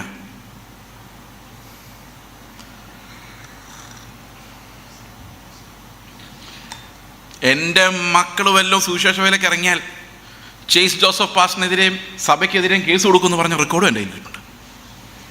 ഇതെല്ലാം പാസ്റ്റർമാരാ. നമ്മൾ കർത്താവിനെ തോപ്പിച്ച് കളഞ്ഞു എന്നാണ് ഞാൻ നോക്കുമ്പോൾ കാണുന്നത്. It's very painful. We are a community that is lost. ഞാനിത് സ്നേഹം കൊണ്ട് പറയുന്ന, ഞാൻ വിമർശിക്കാൻ വേണ്ടി നിൽക്കുന്നതല്ല, നിവൃത്തിയില്ലാത്തതുകൊണ്ട് പറയുന്ന. But this is what we are facing every day. ഈ പിള്ളേരെല്ലാം ഒരിടത്ത് ചെന്നപ്പോൾ പാസ്റ്ററോട് പറഞ്ഞു, ഒരു മകൻ പറഞ്ഞു എനിക്ക് സുവിശേഷയിലേക്ക് മിഷണറി ആയിട്ട് പോകണം. പിള്ളേർ നിനക്ക് എന്നോട് കർത്താവ് പറഞ്ഞു എന്നോട് പറഞ്ഞിട്ടില്ലല്ലോ. ഞാൻ പറഞ്ഞു അതിനെ പുള്ളി പറഞ്ഞു പാസ്റ്റർ പോകുന്ന കാര്യമില്ല, ഞാൻ പോകുന്ന കാര്യം. ഞാൻ പറയാതെ നിന്നോടൊന്നും ദൈവം സംസാരിക്കാൻ പോകുന്നില്ല. അത് പിന്നെ IPC ചർച്ച് ഓഫ് ഗോഡ് ഒന്നുമല്ല, ഇൻഡിപെൻഡൻറ്റ് ചർച്ച്. അതിൻ്റെ കാര്യം പിന്നെ പറയാനുമില്ല. ആരെന്താ പറയുന്നതെന്ന് പോലും അവിടെ ഒരു സ്ക്രൂട്ടിനി ഇല്ല, എന്തു വേണേലും പറയാം. അവിടെ ഫ്രണ്ട് ഇരിക്കുന്നവരെല്ലാം ശരിക്കും ഞാൻ ചിന്തിച്ചിട്ടുണ്ട്, ഈ ന്യൂ ജനറേഷൻ ചർച്ചുകളിൽ പോകുന്ന ആൾക്കാരെ വേളാങ്കണ്ണി പോകുന്ന കത്തോലിക്കരെ പോലെ ഉള്ളൂ, അല്ലെങ്കിൽ ശബരിമലയ്ക്ക് പോകുന്ന ഒരു ഹിന്ദുവിനെ പോലെ, അതല്ലെങ്കിൽ എന്താ പറയുന്നത് നമ്മുടെ മണർകാട് പള്ളിയിൽ പോകുന്ന, മലയാറ്റൂർ മല കയറാൻ പോകുന്ന ഒരു ക്രിസ്ത്യാനിയുള്ളൂ. എന്തിനാ? കാര്യം സാധിക്കാൻ തോമസിലെ പ്രാർത്ഥിക്കണം, കാര്യം സാധിക്കാൻ മറിയാമ്മ പ്രാർത്ഥിക്കണം, കാര്യം സാധിക്കാൻ എന്താ വേളാങ്കണ്ണി മാതാവ് പ്രാർത്ഥിക്കണം, കാര്യം സാധിക്കാൻ തങ്കു ബ്രദർ പ്രാർത്ഥിക്കണം. അതിന് ബസ് കയറി കിലോമീറ്ററിൽ കയറി കാര്യം സാധിക്കാൻ വേണ്ടി, വേറെ ഒന്നുമില്ല. ഏതായാലും കർത്താവ് ആണ് നമുക്ക് വേണ്ടി ക്രൂശിക്കപ്പെട്ട തങ്കു ബ്രദർ എന്നല്ലോ, ഏതായാലും രക്ഷയൊന്നും അല്ല. ഉദ്ദേശം ഇതാണ്, അതായത് ഒരാൾ തീർത്ഥാടനത്തിന് പോകുന്ന, ഇവിടെ പിൽഗ്രിം സെൻറ്ററുകളിൽ പോകും, അതേ മൈൻഡാണ് ഈ കാര്യം സാധിക്കാൻ വേണ്ടി പോകുന്ന ആൾക്കാർക്ക്. അവരെ നമ്മൾ ക്രിസ്ത്യാനികളെന്നാണ് വിളിക്കുന്നത്. ഞാൻ പലപ്പോഴും ആലോചിച്ചിട്ടുണ്ട്, വന്ന് ഈ ന്യൂ ജനറേഷൻ ചർച്ചകൾ നോക്കിക്കഴിഞ്ഞാൽ നമ്മുടെ ഒരു കാത്തലിക് ചർച്ചിൻ്റെ ഒരു പരിച്ഛേദം തന്നെയാണ്. അവിടെ മധ്യസ്ഥന്മാർ മരിച്ചു പോയെന്നുള്ളൂ, അവർക്ക് 5 രൂപ സ്വത്തഴച്ച് ഇട്ടാലും 10 രൂപ ഇട്ടാലും അവരൊന്നും അറിയുന്നില്ല, മരിച്ചുപോയി കണ്ണടിക്കാത്തായി. ഇവിടെ അങ്ങനെയല്ല, ഇവിടെ ജീവിച്ചിരിക്കുന്ന മധ്യസ്ഥന്മാർ നിങ്ങൾക്ക് വേണ്ടി പ്രാർത്ഥിക്കണമെങ്കിൽ നിസ്സാര ചിലവല്ല. എന്നാൽ നമ്മൾ ഇങ്ങോട്ട് വരുമ്പോൾ എന്താ പറഞ്ഞത്? ഏക മധ്യസ്ഥൻ ക്രിസ്തു മാത്രം. പക്ഷെ നമ്മൾ പ്രാർത്ഥിച്ചിട്ട് എന്തെങ്കിലും നടക്കുന്നില്ലെന്നേ, ഒരു പണിയും നമ്മൾ പ്രാർത്ഥിച്ച് നടക്കുന്നില്ല. ഈ കൈ വെച്ച് പ്രാർത്ഥിച്ചാൽ കാര്യം സാധിച്ചു വരുന്ന മധ്യസ്ഥന്മാരെ അന്വേഷിച്ച് പിന്നെ നമ്മൾ നടപ്പാണ്. പ്രാർത്ഥിക്കുന്ന പാസ്റ്റർമാർ ആരെങ്കിലും ഉണ്ടോ ബ്രദറെ? ഞാൻ പറഞ്ഞു ഞാൻ പ്രാർത്ഥിക്കാം. അതല്ല ഞാൻ ഉദ്ദേശിച്ചത്.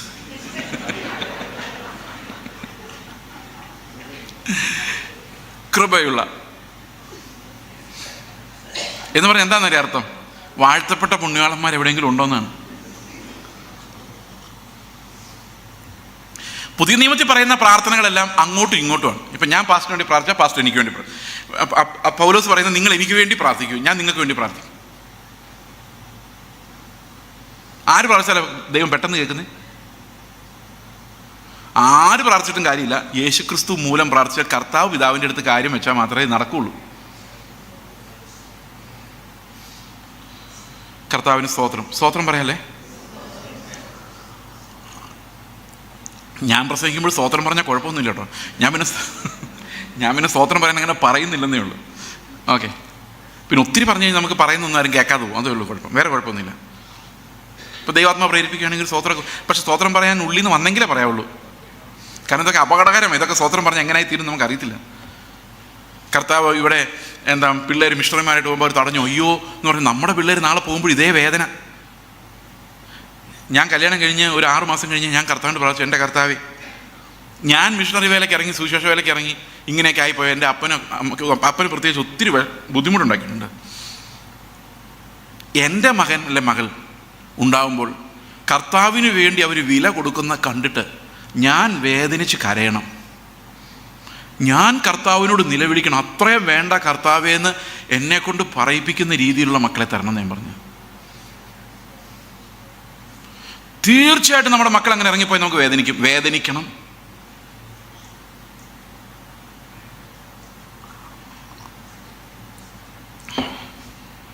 ആ വേദന സഹിക്കുന്നത് നല്ലത്. സന്തോഷമായല്ലോ. പ്രത്യാശിക്കുന്നതിൻ്റെ ഉറപ്പും കാണാത്ത കാര്യങ്ങളുടെ ദിശ. പ്രത്യാശയെക്കുറിച്ച് ഞാൻ ഏകദേശം പറഞ്ഞു. ഇനി ഇതിൻ്റെ ഉറപ്പ് എങ്ങനെ കിട്ടുമെന്നും കൂടെ പറയാം. അല്ലെങ്കിൽ നിങ്ങൾ രാത്രി എങ്ങനെ കിടന്നുറങ്ങും? നമ്മളൊന്നും ശരിയായിട്ടും ഇല്ല, സ്വർഗത്തിൽ പോകുമോ? പ്രിയ സഹോദരങ്ങളെ, നമ്മൾ ആദ്യം മനസ്സിലാക്കേണ്ടത് നമ്മളെ ദൈവം രക്ഷിക്കുന്നത് പ്രത്യാശയിലൂടെയാണ്, വിശ്വാസത്തിലൂടെയാണ്, അല്ലേ? ഇപ്പോൾ വിശ്വാസം എന്ന പാലമാണ് ആദ്യം ദൈവം നമുക്ക് തരുന്നത്. അപ്പം അതിനകത്ത് എന്തുകൊണ്ട്? പ്രത്യാശയുമുണ്ട്. നമ്മെ വിളിച്ചപ്പോൾ ഏക പ്രത്യാശയ്ക്കായി വിളിച്ചതുപോലെ. ഇനി എഫെസ്യർ 1:17 പറയുന്നു, നമ്മെ വിളിച്ച വിളിയാലുള്ള ആശ. അപ്പൊ വിളിക്കകത്ത് തന്നെ എന്ത് വെച്ചിട്ടുണ്ട്? രാവിലെ 8-8:30 ആകുമ്പോൾ അമ്മ വിളിക്കുക, വാ എടാ വാടാ എന്ന് പറഞ്ഞാൽ അതിനർത്ഥം എന്താ? ദോശയും ചട്നിയും റെഡി ആയിട്ടുണ്ട്. ഒരാശയുണ്ടല്ലേ വിളിക്കകത്ത്. ഉഴപ്പ് കാണിച്ചിട്ട് വിളിക്കുന്ന വേറെ, അതിനകത്ത് ഞെട്ടലും വേദനയൊക്കെ ആയിരിക്കും. പക്ഷെ കർത്താവ് നമ്മളെ വിളിക്കുമ്പോൾ ഒരു ആശ തന്നിട്ട് വിളിക്കുന്നത്. നീ എൻ്റെ പിന്നാലെ വന്നാൽ തൻ്റെ ഏകജാതനായ പുത്രനിൽ വിശ്വസിക്കുന്ന ഏവനും നശിച്ചു പോകാതെ നിത്യജീവൻ പ്രാപിക്കേണ്ടതിന് ദൈവം അവനെ നൽകുവാൻ തക്കവണ്ണം ലോകത്തെ സ്നേഹിച്ചു. അപ്പം അവനെ വിശ്വസിച്ചാൽ നമ്മൾ ഒരിക്കലും ലജ്ജിച്ചു പോവുകയില്ല. ഈ എബ്രഹാമിനെ ദൈവം അങ്ങനെ തന്നെയാണ് വിശ്വസിപ്പിച്ചത്. നമുക്ക് ആ പ്രത്യാശയെക്കുറിച്ച് നോക്കാം. ഈ കാണാത്ത കാര്യങ്ങളുടെ നിശ്ചയം ഞാൻ ഒന്ന് ഓടിച്ച് പറയാനുള്ള സമയം നമ്മുടെ മുമ്പിൽ ഉണ്ടാവുള്ളൂ. പ്രത്യാശയെക്കുറിച്ച് നമുക്ക് ഇത്തിരി ഡീറ്റെയിൽ ആയിട്ട് നോക്കാം. ഓക്കെ, എങ്ങനെയാണ് എബ്രഹാമിന് പ്രത്യാശ ലഭിച്ചത്, എങ്ങനെയാണ് നമുക്ക് പ്രത്യാശ ലഭിച്ചത്? രണ്ടും ഒരേ സാധനം തന്നെയാണ്. എബ്രായ ലേഖനം 6-ാം അധ്യായത്തിന്റെ 13-ാം വാക്യം.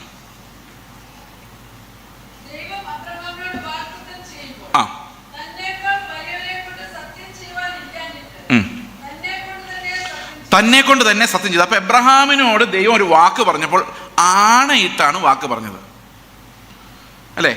നമ്മളാരും ആണയിടുമ്പോൾ, നമ്മളാരും ആണയിടാറില്ല. ഇനി ആണയിടുവാണെങ്കിൽ ആരെക്കുറിച്ചായിരിക്കും? വീട്ടിലെ പൂച്ചയെ ചൊല്ലി ആണയിടുവാരെങ്കിലും, എൻ്റെ വീട്ടിലെ പൂച്ചയാണേ സത്യം എന്ന് പറയുമോ? നമ്മളെക്കാൾ വലിയ ആളെക്കുറിച്ച് ആണയിടുള്ളൂ. അമ്മയാണേ സത്യം, ചിലർ കർത്താവാണേ സത്യം എന്നൊക്കെ പറഞ്ഞോളെ. അത് ഉയരത്തിലുള്ള ആൾക്കാരെ ദൈവമാണെന്നൊക്കെ പറയത്തില്ലേ? പ്രത്യേകിച്ച് അവിശ്വാസികളെങ്കിലും അങ്ങനെ പറയുമല്ലോ. ഓക്കെ, അപ്പോൾ ദൈവം ആണയിട്ടു, നമ്മളുടെ ആണയിടരുതെന്ന് പറഞ്ഞാണ്. എന്നിട്ട് ദൈവം എന്ത് ചെയ്തു? നമ്മൾ എപ്പോഴാണ് ഇടേണ്ടി വരുന്നത്? ഇപ്പോൾ ഞാൻ ആ ഹോസ്റ്റലിലെ ജീവിതത്തെക്കുറിച്ച് നിങ്ങളോട് പറഞ്ഞല്ലോ. ഹോസ്റ്റലിൽ ആദ്യം ഞാൻ ചെല്ലുമ്പം, ഞാൻ വിശ്വാസിയായി കഴിഞ്ഞ് കുറേ നാളിങ്ങനെ അവിടുത്തെ വാർഡനോട് ഇങ്ങനെ സംസാരിച്ച് പതുക്കെ വാർഡൻ എന്നെ ഭയങ്കര വിശ്വാസമായി.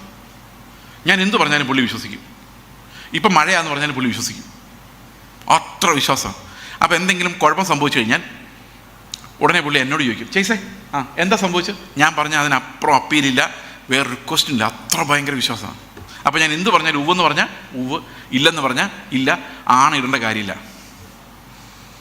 ആണിടേണ്ട കാര്യമില്ലാത്ത എന്തുകൊണ്ടാണ്? ഈ വിശ്വാസം ഉണ്ടാക്കിയെടുത്താൽ അവർ പറയാം ചേസ് പറഞ്ഞല്ലേ സത്യമായിരിക്കും, പിന്നെ ആണയുടെ പ്രശ്നമില്ല. ഇങ്ങനെ ആയിരിക്കണം നമ്മളെന്നാ കർത്താവ് പറയുന്നു. ഓക്കെ, പക്ഷെ എന്ത് സംഭവിച്ചെന്ന് വെച്ച് കഴിഞ്ഞാൽ, ഒരു ദിവസം എനിക്കൊരു ബുദ്ധി തോന്നി. കുറേ നാളായി ശരിക്കും പഠിച്ചിട്ട്, ഹോസ്റ്റലിൽ ഉഴപ്പാ. അപ്പം ഞാൻ വിചാരിക്കുകയാണ്, ഇന്ന് ശരിക്കും അങ്ങിരുന്ന് പഠിച്ചേക്കാം. ഞാൻ പഠിത്തം തുടങ്ങി. ഒരു നൈറ്റ് മുഴുവൻ ഉറക്കം വിളിച്ച് പഠിച്ചു. പിറ്റേ ദിവസം 4 മണി വരെ. ഇടയ്ക്ക് ആഹാരം കഴിക്കാൻ വേണ്ടി മാത്രം ആണ് ഈ ബുക്ക് മടക്കുന്നത്. അങ്ങനെ സാധാരണ പഠിക്കാറില്ല ഒരിക്കലും ജീവിതത്തിൽ. അതിന് ശേഷം അതിന് മുമ്പ് അങ്ങനെ പഠിച്ചിട്ടില്ല. ഒരു തോന്നുന്നേ. അന്ന് വൈകിട്ട് 6 മണിയായപ്പോഴേക്കും ഞാൻ കിടന്ന് ഒരൊറ്റ ഉറക്കം ഉറങ്ങി. ബോധം പോയി, ഒരു ബോധവും ഇല്ല. 2 ദിവസം ഉറക്കം ഒന്നിച്ച് കിടക്കുക. രാത്രി 11 മണിയായി, 12 മണിയായപ്പം ഞാൻ താമസിക്കുന്ന റൂമിന് താഴെ ഒരുത്തിനൊരു ഗുണ്ട് കൊണ്ടുവന്ന് പൊട്ടിച്ചു. ഈ ഗുണ്ട് പൊട്ടിച്ചതോടുകൂടി അവിടെ ഒരു പഴയ നമ്മളിങ്ങനെ കറക്കുന്ന ടെലിഫോൺ ഉണ്ടല്ലോ, അതിങ്ങനെ ഒരു മര കുറ്റിയുടെ മുകളിൽ വെച്ചിരിക്കുമായിരുന്നു. അത് പൊട്ടിത്തെറിച്ച് പോയി. ഈ ഫോൺ ഇങ്ങനെ തൂങ്ങിക്കിടന്നു. ഞങ്ങളുടെ ഹോസ്റ്റലിൽ ഒരു 100 മീറ്റർ അകലെന്നുള്ള ആൾക്കാരുടെ ഓടി വന്നു രാത്രി 12 മണിക്ക്. എന്താ സംഭവം? ഈ മോളിൽ കിടന്നുറങ്ങുന്നത് ഞാൻ മാത്രം അറിഞ്ഞില്ല. മാനേജർ വരുന്നു, അവർ വരുന്നു, ഹോളിൽ യോഗം കൂടുന്നു. ഉടൻ വാർഡൻ ചേസ് എവിടെ? കാരണം ഞാനാണല്ലോ ഈ ഇൻവെസ്റ്റിഗേഷൻ. ഞാനില്ല. അവസാനം എൻ്റെ റൂമിൽ ഒന്ന് തുറക്കും. ഞാൻ എന്ത് ചെയ്ത് എഴുന്നേൽക്കുന്നില്ല, വളരെ കഷ്ടപ്പെട്ട് എന്നെ എഴുന്നേൽപ്പിക്കുന്നത്. ഞാനവിടെ ചെന്ന് കഴിഞ്ഞപ്പോൾ എവിടെയായിരുന്നു? ഞാൻ പറഞ്ഞു ഉറങ്ങിപ്പോയി. സൗണ്ട് കേട്ടില്ല? ഞാൻ പറഞ്ഞില്ല. പുള്ളിയുടെ ഉള്ളൊരു സംശയം, ഇവനും കൂടെ അറിഞ്ഞുകൊണ്ടുള്ള പരിപാടിയാവാൻ സാധ്യത. പുള്ളി ഉള്ളിലെ സംശയം വെച്ചുകൊണ്ടിരുന്നു. അടുത്ത ദിവസം വേറെ റൂമിൽ, ഞങ്ങളുടെ റൂമിനുള്ള ഓപ്പോസിറ്റ് റൂമിൽ കയറി. പുള്ളി അതിനുശേഷം പുള്ളിക്കൊരു ഇത്തിരി പാരനോയ ഉണ്ടായി. എവിടെ ചെന്നാലും ഇങ്ങനെ സ്മെല്ല് നോക്കി, വെടിമരുന്നിൻ്റെ മണം വരുന്നുണ്ടെന്ന് അറിയാൻ വേണ്ടി. അപ്പോൾ അടുത്ത വീട്ടിൽ നിന്ന് അടുത്ത മുറിയിൽ കയറി വെടിമരുന്നിൻ്റെ മണം ഉണ്ടോ എന്ന് നോക്കിയപ്പോൾ എന്നോട് ചോദിച്ചു, ചേസിങ് വന്നേ പരിശോധിക്കുന്ന. സത്യം പറയട്ടെ, അന്ന് എനിക്ക് ജലദോഷമായിരുന്നു. ഞാൻ നോക്കിയിട്ട് ഒരു വെടിമരുന്നിൻ്റെ മണമില്ല. ഞാൻ പറഞ്ഞു എനിക്ക് ജലദോഷമാണ്. അതോടെ പുള്ളി എന്നെ കട്ട് ചെയ്ത് കളഞ്ഞു. പിന്നെ ഞാൻ എന്തു പറഞ്ഞാലും പുള്ളി വിശ്വസിക്കത്തില്ല. ഇനിയിപ്പം ഞാൻ എന്തെങ്കിലും പറയണമെങ്കിൽ ഞാൻ ആണയിട്ടാലും സത്യോ സാറേ എന്ന് പറയാതെ പറ്റത്തില്ല. കാരണം പുള്ളി വിശ്വസിക്കണ്ടേ. അപ്പം നമ്മുടെ ക്രെഡിബിലിറ്റി പോയി കഴിഞ്ഞാൽ പിന്നെ നമ്മൾ ആണയിടാതെ ഒരു നിവൃത്തിയില്ല. അവൻ്റെ കർത്താവ് പറഞ്ഞത്, ഈ രണ്ടാമത് ആണയിടേണ്ടി വരുന്നുണ്ടെങ്കിൽ അവൻ ദുഷ്ടനാണ്. കാരണം അവൻ കള്ളനാണ്. അവൻ കള്ളം പറഞ്ഞ് ശീലിച്ചിട്ടുണ്ടെന്ന് അവന് തന്നെ അറിയാം. അതുകൊണ്ട് ഇതൊന്നും പറഞ്ഞ് ആരും വിശ്വസിക്കില്ല എന്ന് അവന് തന്നെ അറിയാം. അതുകൊണ്ട് അവൻ ആണയിട്ട് പോവുകയാണ്. കാരണം ഒത്തിരി കള്ളം പറഞ്ഞിട്ടുണ്ട്. ശരിയായില്ലേ ഇപ്പം? എന്നിട്ട് കർത്താവാണ് കേട്ടോ. അതാണ് എനിക്ക് മനസ്സിലാകാത്തത്. ഇത്രയും നമ്മളോട് പറഞ്ഞിട്ട് കർത്താവാണ് കേട്ടോ. കാരണം കർത്താവ് പറഞ്ഞ കാര്യം ഒരു മനുഷ്യൻ്റെ സാമാന്യ ബുദ്ധി കൊണ്ട് വിശ്വസിക്കാൻ പറ്റുന്നതല്ലായിരുന്നു. എബ്രഹാമിൻ്റെ സാമാന്യ ബുദ്ധി വെച്ച് നോക്കിയാൽ അവൻ ഇത്രയും വലിയ ഒരു കൂട്ടത്തിൻ്റെ അപ്പനാകുമെന്ന്, ആകാശത്തിലെ നക്ഷത്രങ്ങൾ പോലെ ഉള്ള മക്കളുണ്ടാകുമെന്ന് എബ്രഹാമിന് ചിന്തിക്കാൻ പോലും പറ്റത്തില്ലായിരുന്നു. അപ്പോൾ എബ്രഹാമിനോട് പറഞ്ഞു, മോനെ ഞാനിതൊരു ഓർഡറായിട്ട് പാസ് ചെയ്യുന്നു. ഉൽപ്പത്തി 15:6 പറയുന്നു, നിന്റെ സന്തതി ആകാശത്തിലെ നക്ഷത്രങ്ങൾ പോലെ ആകുമെന്ന് അവനോട് കൽപ്പിച്ചു. അത് ശരിക്കും പറഞ്ഞാൽ ഡിക്രി എന്നാണ്. ഡിക്രീഡ് എന്ന് പറഞ്ഞു കഴിഞ്ഞാൽ ദൈവം ഉണ്ടാകട്ടെ എന്ന് പറഞ്ഞാൽ ഉണ്ടാകുന്നത് പോലത്തെ ഒരു വാക്കാണത്. അതിന് പിന്നെ അഴിക്കാനോ മാറ്റാനോ പറ്റില്ല. അതിനാണ് ഡിക്രി എന്ന് പറയുന്നത്. ഇപ്പൊ ദൈവം ഒരു ആണ ഇടുകയാണ്. അതിനാണ് ഡിക്രി എന്ന് പറഞ്ഞു കഴിഞ്ഞാൽ ഗോഡ് ഡിക്രീഡ് എന്ന് പറഞ്ഞാൽ അതിനർത്ഥം അതൊരിക്കലും പിന്നെ അഴിക്കാൻ പറ്റാത്ത ആജ്ഞ. അതുപോലെ ഇവിടെ ഒരു ഒരു മരം ഉണ്ടായി വരട്ടെ എന്ന് പറഞ്ഞാൽ അത് ഡിക്രിയാണ്, അവിടെ ഉണ്ടാവും. കണ്ടീഷൻസ് ഒന്നുമില്ല, കൽപ്പിച്ചു എന്നാണ്. അന്ന് മുതലാണ് എബ്രഹാം വിശ്വാസിയായി തുടങ്ങിയത്. കാരണം എന്തിനാണ് വിശ്വസിച്ചത്? ഈ വാഗ്ദത്തത്തിലാണ് വിശ്വസിച്ചത്. എബ്രഹാം ആദ്യമൊക്കെ ഭയങ്കര ബലഹീനനായിരുന്നു. നമുക്കറിയാം, അബിമേലെക്ക് സാറയെ തട്ടിക്കൊണ്ടുപോകുന്നൊരു പേടി വന്നപ്പോൾ അബ്രഹാം സാറയോട് എന്താ പറഞ്ഞു? ഞാൻ നിന്റെ സഹോദരനാന്ന് പറഞ്ഞാൽ മതി. ഭർത്താവ് എന്ന് പറഞ്ഞാൽ എന്നാ കുഴപ്പം? അവർ കൊന്നിട്ട് സാറയെ കൊണ്ടുപോകും. സഹോദരൻ എന്ന് പറഞ്ഞാലോ കൊല്ലാതെ സാറയെ കൊണ്ടുപോകും. അപ്പം ഏതാ അബ്രഹാമിന് ഇഷ്ടം? കൊല്ലാതെ സാറയെ കൊണ്ടുപോക്കോട്ടെ. എന്തോ ഒരു പ്രശ്നമുണ്ടോ അതിനകത്ത്? നിങ്ങൾ നിങ്ങളുടെ ഭർത്താവായിട്ട് പോകുമ്പോൾ ആരെങ്കിലും ഭാര്യയെ കിഡ്നാപ്പ് ചെയ്യാൻ നോക്കുമ്പോൾ ഞാൻ സഹോദരൻ എന്ന് പറഞ്ഞു, എന്നെ കൊല്ലാതെ നീ നോക്കിയോ, നീ പൊക്കോളാൻ പറഞ്ഞ എങ്ങനെയുണ്ട് അവസ്ഥ? എബ്രഹാം ചെയ്ത പണി. ആ എബ്രഹാമിനെ സാറ യജമാനെന്ന് വിളിച്ചു. ആയിക്കോട്ടെ എന്ന് പറഞ്ഞു. എനിക്ക് തോന്നുന്നില്ല വേറെ ഏതെങ്കിലും ലോകത്ത് ഭാര്യമാരെ സമ്മതിക്കും. എൻ്റെ ഭർത്താവായിട്ട് എൻ്റെ കൂടെ നിൽക്കാൻ തൻ്റെ ഇടമില്ലെങ്കിൽ പിന്നെ എന്തിനാ എന്നെ കെട്ടിക്കൊണ്ടൊന്നും ചോദിക്കും. അത്രയേ ഉള്ളൂ, തീർന്നു. ഈ എബ്രഹാം സോദോം ഗൊമോറയെ ദൈവം നശിപ്പിക്കാൻ പോകുന്നു പറഞ്ഞപ്പോൾ കാലെ കിടന്ന് കരഞ്ഞ് നിലവിളിച്ചു. 100 പേരുണ്ടെങ്കിൽ 10 പേരുണ്ടെങ്കിൽ ഓർമ്മയില്ലേ? പക്ഷെ സ്വന്തം മകനെ അറുക്കാൻ പറഞ്ഞപ്പോൾ ഉണ്ടല്ലോ, ഒന്നും പറയാതെ ചിന്തിക്കാതെ സാറായോട് പോലും പറയാതെ അവനെ എടുത്തുകൊണ്ട് മോറിയ മലയിലേക്ക് നടക്കുകയാണ്. അപ്പോൾ എന്തുമാത്രം എബ്രഹാം മാറി നോക്കി. എന്തുകൊണ്ടാണ് മാറിയെന്നറിയാം? അവൻ്റെ ഉള്ളിൽ ഈ ഫെയ്ത്ത് കിടപ്പുണ്ട്. ദൈവം അവൻ്റെ വാഗ്ദത്തങ്ങളിൽ ആ വാക്കാണ് ഇവനെ ഇങ്ങനെ ആക്കി മാറ്റിയത്. അതായത് നമ്മളെ രക്ഷിക്കുന്നതാണ് വിശ്വാസം. വിശ്വാസം എന്താ ചെയ്യുന്നത്? നമ്മളെ രക്ഷിക്കുക. അപ്പോൾ എബ്രഹാമിനെ ഇങ്ങനെ നീതിമാനും അനുസരിക്കുന്നവനാക്കി മാറ്റിയത് എന്തോ? അവൻ്റെ ഉള്ളിൽ കിടന്ന വിശ്വാസം. കണ്ടോ, ഇതാണ് ഈ പഴയ നിയമം പുതിയ നിയമം പോലെ വ്യാഖ്യാനിക്കണമെന്ന് ഞാൻ പറയാൻ കാരണം. ശരിയല്ലേ ഞാൻ പറഞ്ഞത്? നമുക്കിത് എങ്ങനെ മനസ്സിലാകുന്നത്? റോമാലേഖനം 4:17 പറയുന്നു, എന്താണ് എബ്രഹാം വിശ്വസിച്ചത്? മരിച്ചവരെ ഉയർപ്പിക്കുകയും ഇല്ലാത്തതിനെ ഉള്ളതുപോലെ വിളിച്ചു വരുത്തുകയും ചെയ്യുന്നവനായി താൻ വിശ്വസിച്ച ദൈവത്തിൽ. അപ്പം ബൈബിളിൽ ആദ്യമായിട്ട് ഒരാൾ മരിച്ചവരിൽ നിന്ന് ഉയർത്തെഴുന്നേൽപ്പിക്കുന്ന ദൈവം എന്ന് വിശ്വസിക്കുന്ന അബ്രഹാമാണ്. അതുകൊണ്ടാണ് എബ്രഹാം നമുക്ക് വിശ്വാസികളുടെ പിതാവായിരിക്കുന്നത്. അവിടെ എന്താണ് ആ സ്പെസിഫിക് ഫെയ്ത്ത് എന്ന് പറഞ്ഞു കഴിഞ്ഞാൽ, മരിച്ചവരെ ഉയർപ്പിക്കാൻ കഴിയുന്ന ദൈവം, അതാണ്. അപ്പോൾ എബ്രഹാം ഈ കുഞ്ഞുമായിട്ട് പോവുകയാണ്, ആടില്ല, വിറകുണ്ട്. അപ്പോൾ ആ പോകുന്ന പോക്കിൽ എബ്രഹാമിൻ്റെ ഹൃദയത്തിലുള്ള വിശ്വാസം എന്താണ്? ഈ ഇസ്ഹാക്ക് മരിച്ചാലും അവനെ ഉയർത്തെഴുന്നേൽപ്പിച്ച് തരാൻ പറ്റുന്നൊരു ദൈവമുണ്ട്. പേടിയില്ല, അപ്പം കൊല്ലാൻ പേടിയില്ല. എന്തുകൊണ്ടില്ല? ദൈവം പറഞ്ഞിട്ടാണ്. ദൈവത്തിന് ഇവൻ രണ്ടാമത് ജീവിപ്പിക്കാൻ സാധിക്കും. പൗലോസ് പറയുന്ന രണ്ടാമതൊരു വിശ്വാസമാണ്. ഇനി കർത്താവ് തീരുമാനിക്കാൻ ഓക്കെ ഇവൻ പൊയ്ക്കോട്ടെ എന്ന് വിചാരിക്കുകയാണെങ്കിലും ഇല്ലാത്തടത്ത് നിന്ന് ഉള്ളതിനെ പോലെ മക്കളെ വിളിച്ചു വരുത്തി കൊടുക്കാൻ, അതുതന്നെയാണ് കർത്താവ് പരീശന്മാരോട് പറഞ്ഞത്. എബ്രഹാമിൻ്റെ വിശ്വാസമല്ല നിങ്ങളുടെ വിശ്വാസം, എബ്രഹാമിന് വേണമെങ്കിൽ കല്ലുകളിൽ നിന്ന് മക്കളെ ഉണ്ടാക്കി കൊടുക്കുവാൻ ദൈവത്തിന് സാധിക്കുമായിരുന്നു എന്ന് പറഞ്ഞു കഴിഞ്ഞാൽ അർത്ഥം അത്ര ഭയങ്കര വിശ്വാസമായിരുന്നു എബ്രഹാമിൻ്റെ ഉള്ളിൽ കിടന്നത്. അതിന് കാരണം എബ്രഹാം അല്ല, ഈ ദൈവത്തിൻ്റെ കല്ലേ പിള്ളേർക്ക് നാണയാണ്. Decree of the Lord. ഇപ്പം ഞാൻ പറഞ്ഞാൽ നിങ്ങൾ വിശ്വസിക്കുമോ? കുറച്ചൊക്കെ വിശ്വസിക്കുമായിരിക്കും. ഒന്നുമല്ല ദൈവദാസനല്ലേ, എന്തെങ്കിലും സത്യമായിരിക്കും പറയുള്ളൂ എന്ന് ചിന്തിക്കുമായിരിക്കും. ദൈവം പറഞ്ഞാലോ 100% അല്ലേ? അപ്പോൾ ദൈവം ഒരു ഓർഡർ ഇട്ടാലോ പിന്നെ അതിനെക്കുറിച്ച് സംശയമില്ലല്ലോ. ഇനി അടുത്ത വാക്യം. അത് മാത്രമല്ല, ഈ പുതിയ നിയമം വായിക്കാൻ നമ്മൾ മനസ്സിലാക്കുന്ന എബ്രഹാം പുനരുത്ഥാനത്തിൽ നിന്നെന്ന പോലെ ഇസ്ഹാക്കിനെ തിരിച്ചു പ്രാപിച്ചു. അതുമാത്രമല്ല, രണ്ടാമത്തെ വിശ്വാസം എന്തായിരുന്നു? ഇല്ലാത്തതിനുള്ളതുപോലെ നമ്മളെപ്പോലെയുള്ള ലക്ഷക്കണക്കിന് മക്കളെ ദൈവം ഇല്ലായ്മയിൽ നിന്ന് വിളിച്ച് എബ്രഹാമിന് മക്കളായി കൊടുത്തു. അപ്പോൾ അബ്രഹാമിൻ്റെ സന്തതി എങ്ങനെയായി? ആകാശത്തിലെ നക്ഷത്രങ്ങൾ പോലെ ബഹുജാതികൾക്ക് അവൻ പിതാവായി മാറി. ശരിയല്ലേ? അപ്പം നമ്മളൊരു കാര്യം, ഈ വിശ്വാസത്തിൻ്റെ അനുസരണം എങ്ങനെ വരുന്നത് നമുക്ക് നോക്കാം. വിശ്വാസത്തിന് എന്തുണ്ട്? അനുസരണമുണ്ട്. രാവിലെ ഞാനത് പറഞ്ഞായിരുന്നു. എബ്രഹാം ഇപ്പം നമുക്ക് ഇപ്പോൾ ഒരു പിള്ളേരും 2 പിള്ളേരൊക്കെ ഉള്ളൂ. എന്താ കാരണം? ഒന്നാമത് ഈ 10 പ്രാവശ്യം ആശുപത്രി കയറി ഇറങ്ങാന്ന് പറയുന്നത് മടുപ്പാണ്, ആരോഗ്യം പോയെല്ലാം പോകും. രണ്ടാമത്തത് ഇവരെയൊക്കെ വളർത്തി ഒരു കരയിൽ എത്തിക്കാനുള്ള പാട്, അതാണ് അല്ലേ? അതുകൊണ്ടല്ലേ? ശരിയാണ്. നിങ്ങളൊന്ന് മൂളിയോണ്ട് കുഴപ്പമൊന്നുമില്ല. ഓക്കെ. അപ്പോൾ ഒരു കൊച്ചുള്ളെങ്കിൽ കുഴപ്പമില്ല, നമ്മുടെ വീടും കൊടുത്താൽ മതി. അവന് വേറെ വീട് പണിയാനൊന്നും പോകണ്ട അല്ലേ? 2 പിള്ളേരുണ്ടെങ്കിലോ ഒരു വീട് പണിയണം. ഇത് ഒരെണ്ണം ഒരാൾക്ക് കൊടുക്കാൻ, വേറെ ഒരെണ്ണം പണിയണം. 100 പിള്ളേരുണ്ടെങ്കിലോ ഫ്ലാറ്റ് അപ്പാർട്ട്മെൻറ്റ് കോംപ്ലക്സ് പണിയേണ്ടി വരും അല്ലേ? 100 റൂമുള്ള ആകാശത്തിലെ നക്ഷത്രങ്ങളുള്ള പിള്ളേരുണ്ടായാലോ? അപ്പോൾ എബ്രഹാം ഇസ്ഹാക്കിനോട് എന്ത് പറയായിരുന്നു? ഇസ്ഹാക്കെ, നമുക്ക് ആകാശത്തിലെ നക്ഷത്രങ്ങൾ പോലെ പിള്ളേരും സന്തതി പരമ്പര ഉണ്ടാകും. അതുകൊണ്ട് നീ എവിടെ പോയാലും പട്ടണങ്ങൾ ഉണ്ടാക്കിക്കൊണ്ട് പോകണം. ഈ ദേശം മുഴുവൻ നമ്മൾ അവകാശമാക്കാൻ പോകണമെന്ന് പറയണ്ടേ അല്ലേ? എബ്രഹാം എന്താ പറഞ്ഞെന്നറിയാം? ഇത്രയും മക്കളെ ദൈവം തന്നാൽ ദൈവ ശില്പിയായി പണിയുന്ന അടിസ്ഥാനമുള്ളൊരു നഗരവും കൂടെ അതിൻ്റെ കൂടെ കർത്താവ് തരാതിരിക്കില്ല. അതുകൊണ്ട് നമുക്ക് ടെൻ്റ് അടിച്ച് താമസിച്ചാൽ മതി. ഫെയ്ത്ത് പോയ പോക്കാലോചിക്കും. ഈ ദൈവം തരുന്ന ഡിക്രിയുടെ മേൽ ഈ ഫെയ്ത്ത് വരുമ്പോഴേക്കും നമ്മൾ ഈ ലോകത്തിൻ്റെ ആൾക്കാരല്ലാതെ വരുക.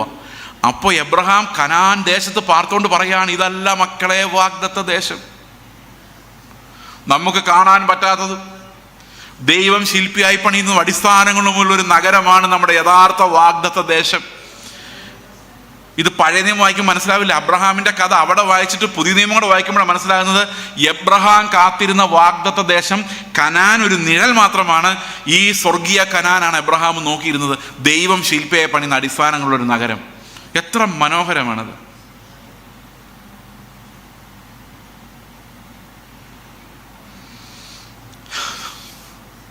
ഇനി നമ്മുടെ കാര്യം 17-ാം വാക്യം വെച്ച്, അതുകൊണ്ട് വാഗ്ദത്തത്തിന്റെ അവകാശികൾ, അതായത് വിളിച്ച വിളിയാലുള്ള ആശ കിട്ടിയവർക്ക് തൻ്റെ ആലോചന എബ്രഹാമിന് കൊടുത്ത ആണ പോലെ മാറാത്തത് എന്ന് കാണിപ്പാൻ, അധികം സ്പഷ്ടമായി കാണിക്കുവാൻ. അതായത് നമുക്ക് എബ്രഹാമിൻ്റെ അത്രയൊന്നുള്ള കപ്പാസിറ്റി ഇല്ലാത്തതുകൊണ്ട് നമ്മളോട് ഈ പറഞ്ഞ ആണ അത് 100% ആണെന്നത് ഒരിക്കലും നടക്കാതെ പോവുകയില്ലെന്ന് കാണിക്കുവാൻ ഒരാണയാൽ ഉറപ്പ് കൊടുത്തു. നമുക്കും ഉണ്ട് ഒരാണ ദൈവം തന്നിട്ടുണ്ട്, ഒരു ഡിക്രി. അപ്പൊ ദൈവത്തെ ആരെ ചൊല്ലി ആണയിട്ടിരിക്കുന്നറിയോ? തന്നേക്കാൾ വലിയവരെ കൊണ്ടാണ് ആണയിടുന്നത്. പക്ഷെ ദൈവത്തിന് തന്നേക്കാൾ വലിയ ആരും ഇല്ലാത്തതുകൊണ്ട് ദൈവം അവനെ ചൊല്ലി തന്നെയാണ് ആണയിടുന്നത്. അപ്പൊ പുതിയ നിയമത്തിന്റെ ആണ മുഴുവൻ പുത്രനെ ചൊല്ലിയാണ്. ഇവൻ ആണയോടുകൂടി മഹാപുരോഹിതനായവൻ 7-ാം അധ്യായത്തിൽ എഴുതിയിട്ടുണ്ട് അല്ലേ?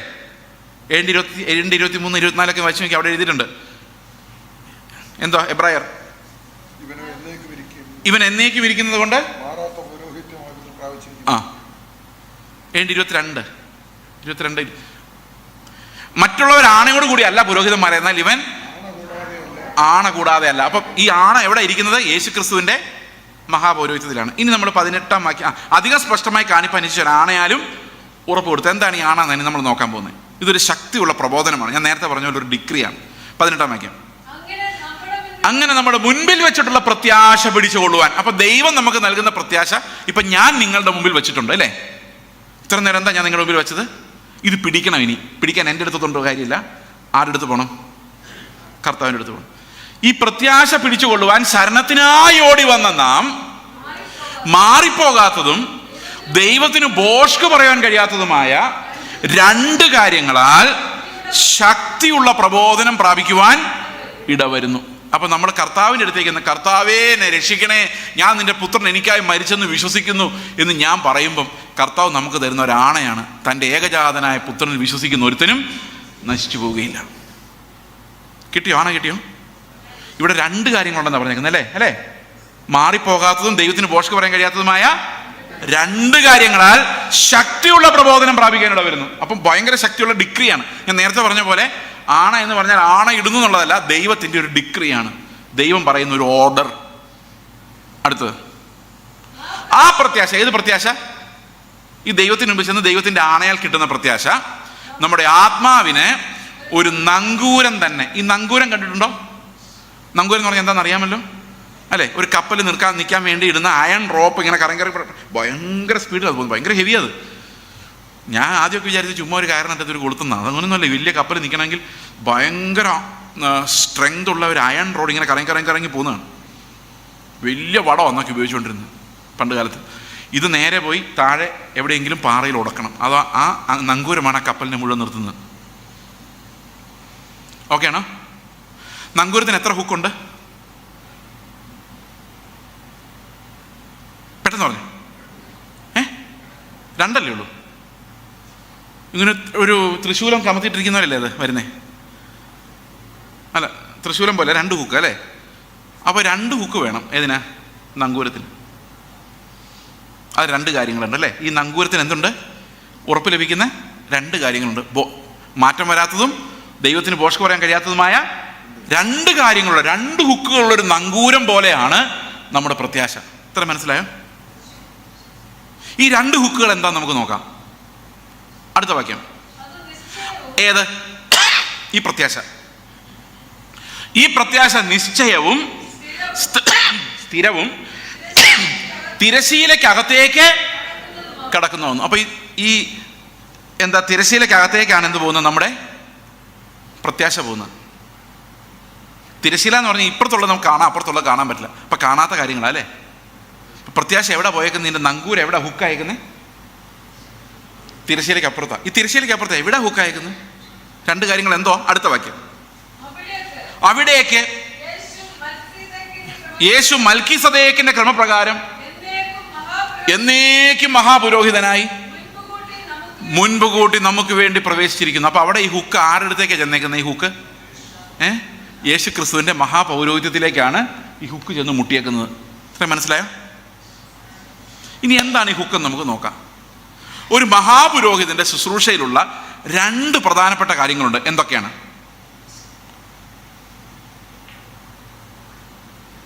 1 പറ, യാഗം അല്ലേ? മഹാപുരോഹിതൻ എന്താ ചെയ്യുന്നേ? യാഗം. 2 തൻ്റെ ജനത്തിനു വേണ്ടി ഇടിവിൽ നിൽക്കുക, പ്രാർത്ഥിക്കുക. ഇതാണ് ഈ 2 ഹുക്ക്. നമുക്ക് ആദ്യം യാഗത്തെക്കുറിച്ച് ചിന്തിക്കാം. എബ്രായ ലേഖനം 13:11 വായിച്ചു നോക്കി. എത്ര ഡീപ്പായിട്ടാണ് ബൈബിൾ പ്രത്യാശയെക്കുറിച്ച് പറയുന്നത് നോക്ക്. 13:11 നോക്കി.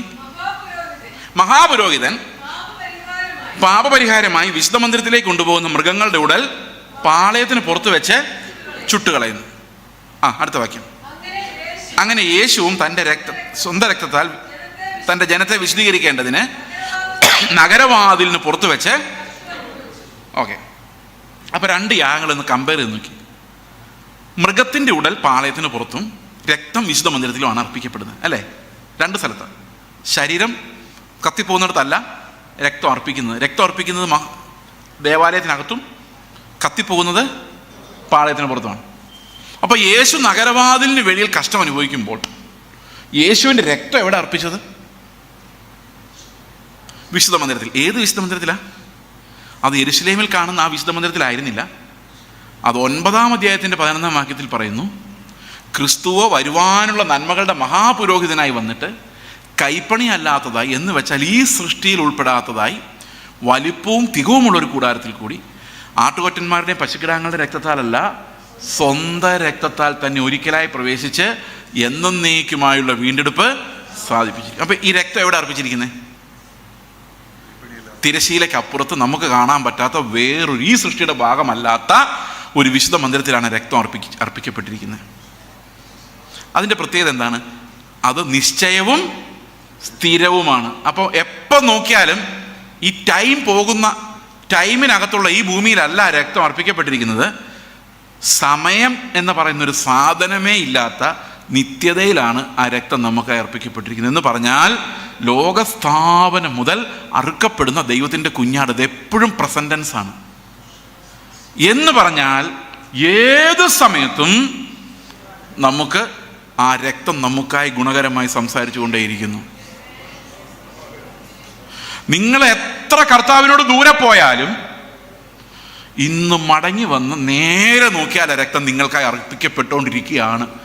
കാരണം that's an ever present sacrifice. ഇതാണ് ഒരു ഹുക്ക്. അതുകൊണ്ട് നിങ്ങൾ എത്ര ദൂരസ്ഥരായാലും നിങ്ങൾക്ക് മടങ്ങി വരാം.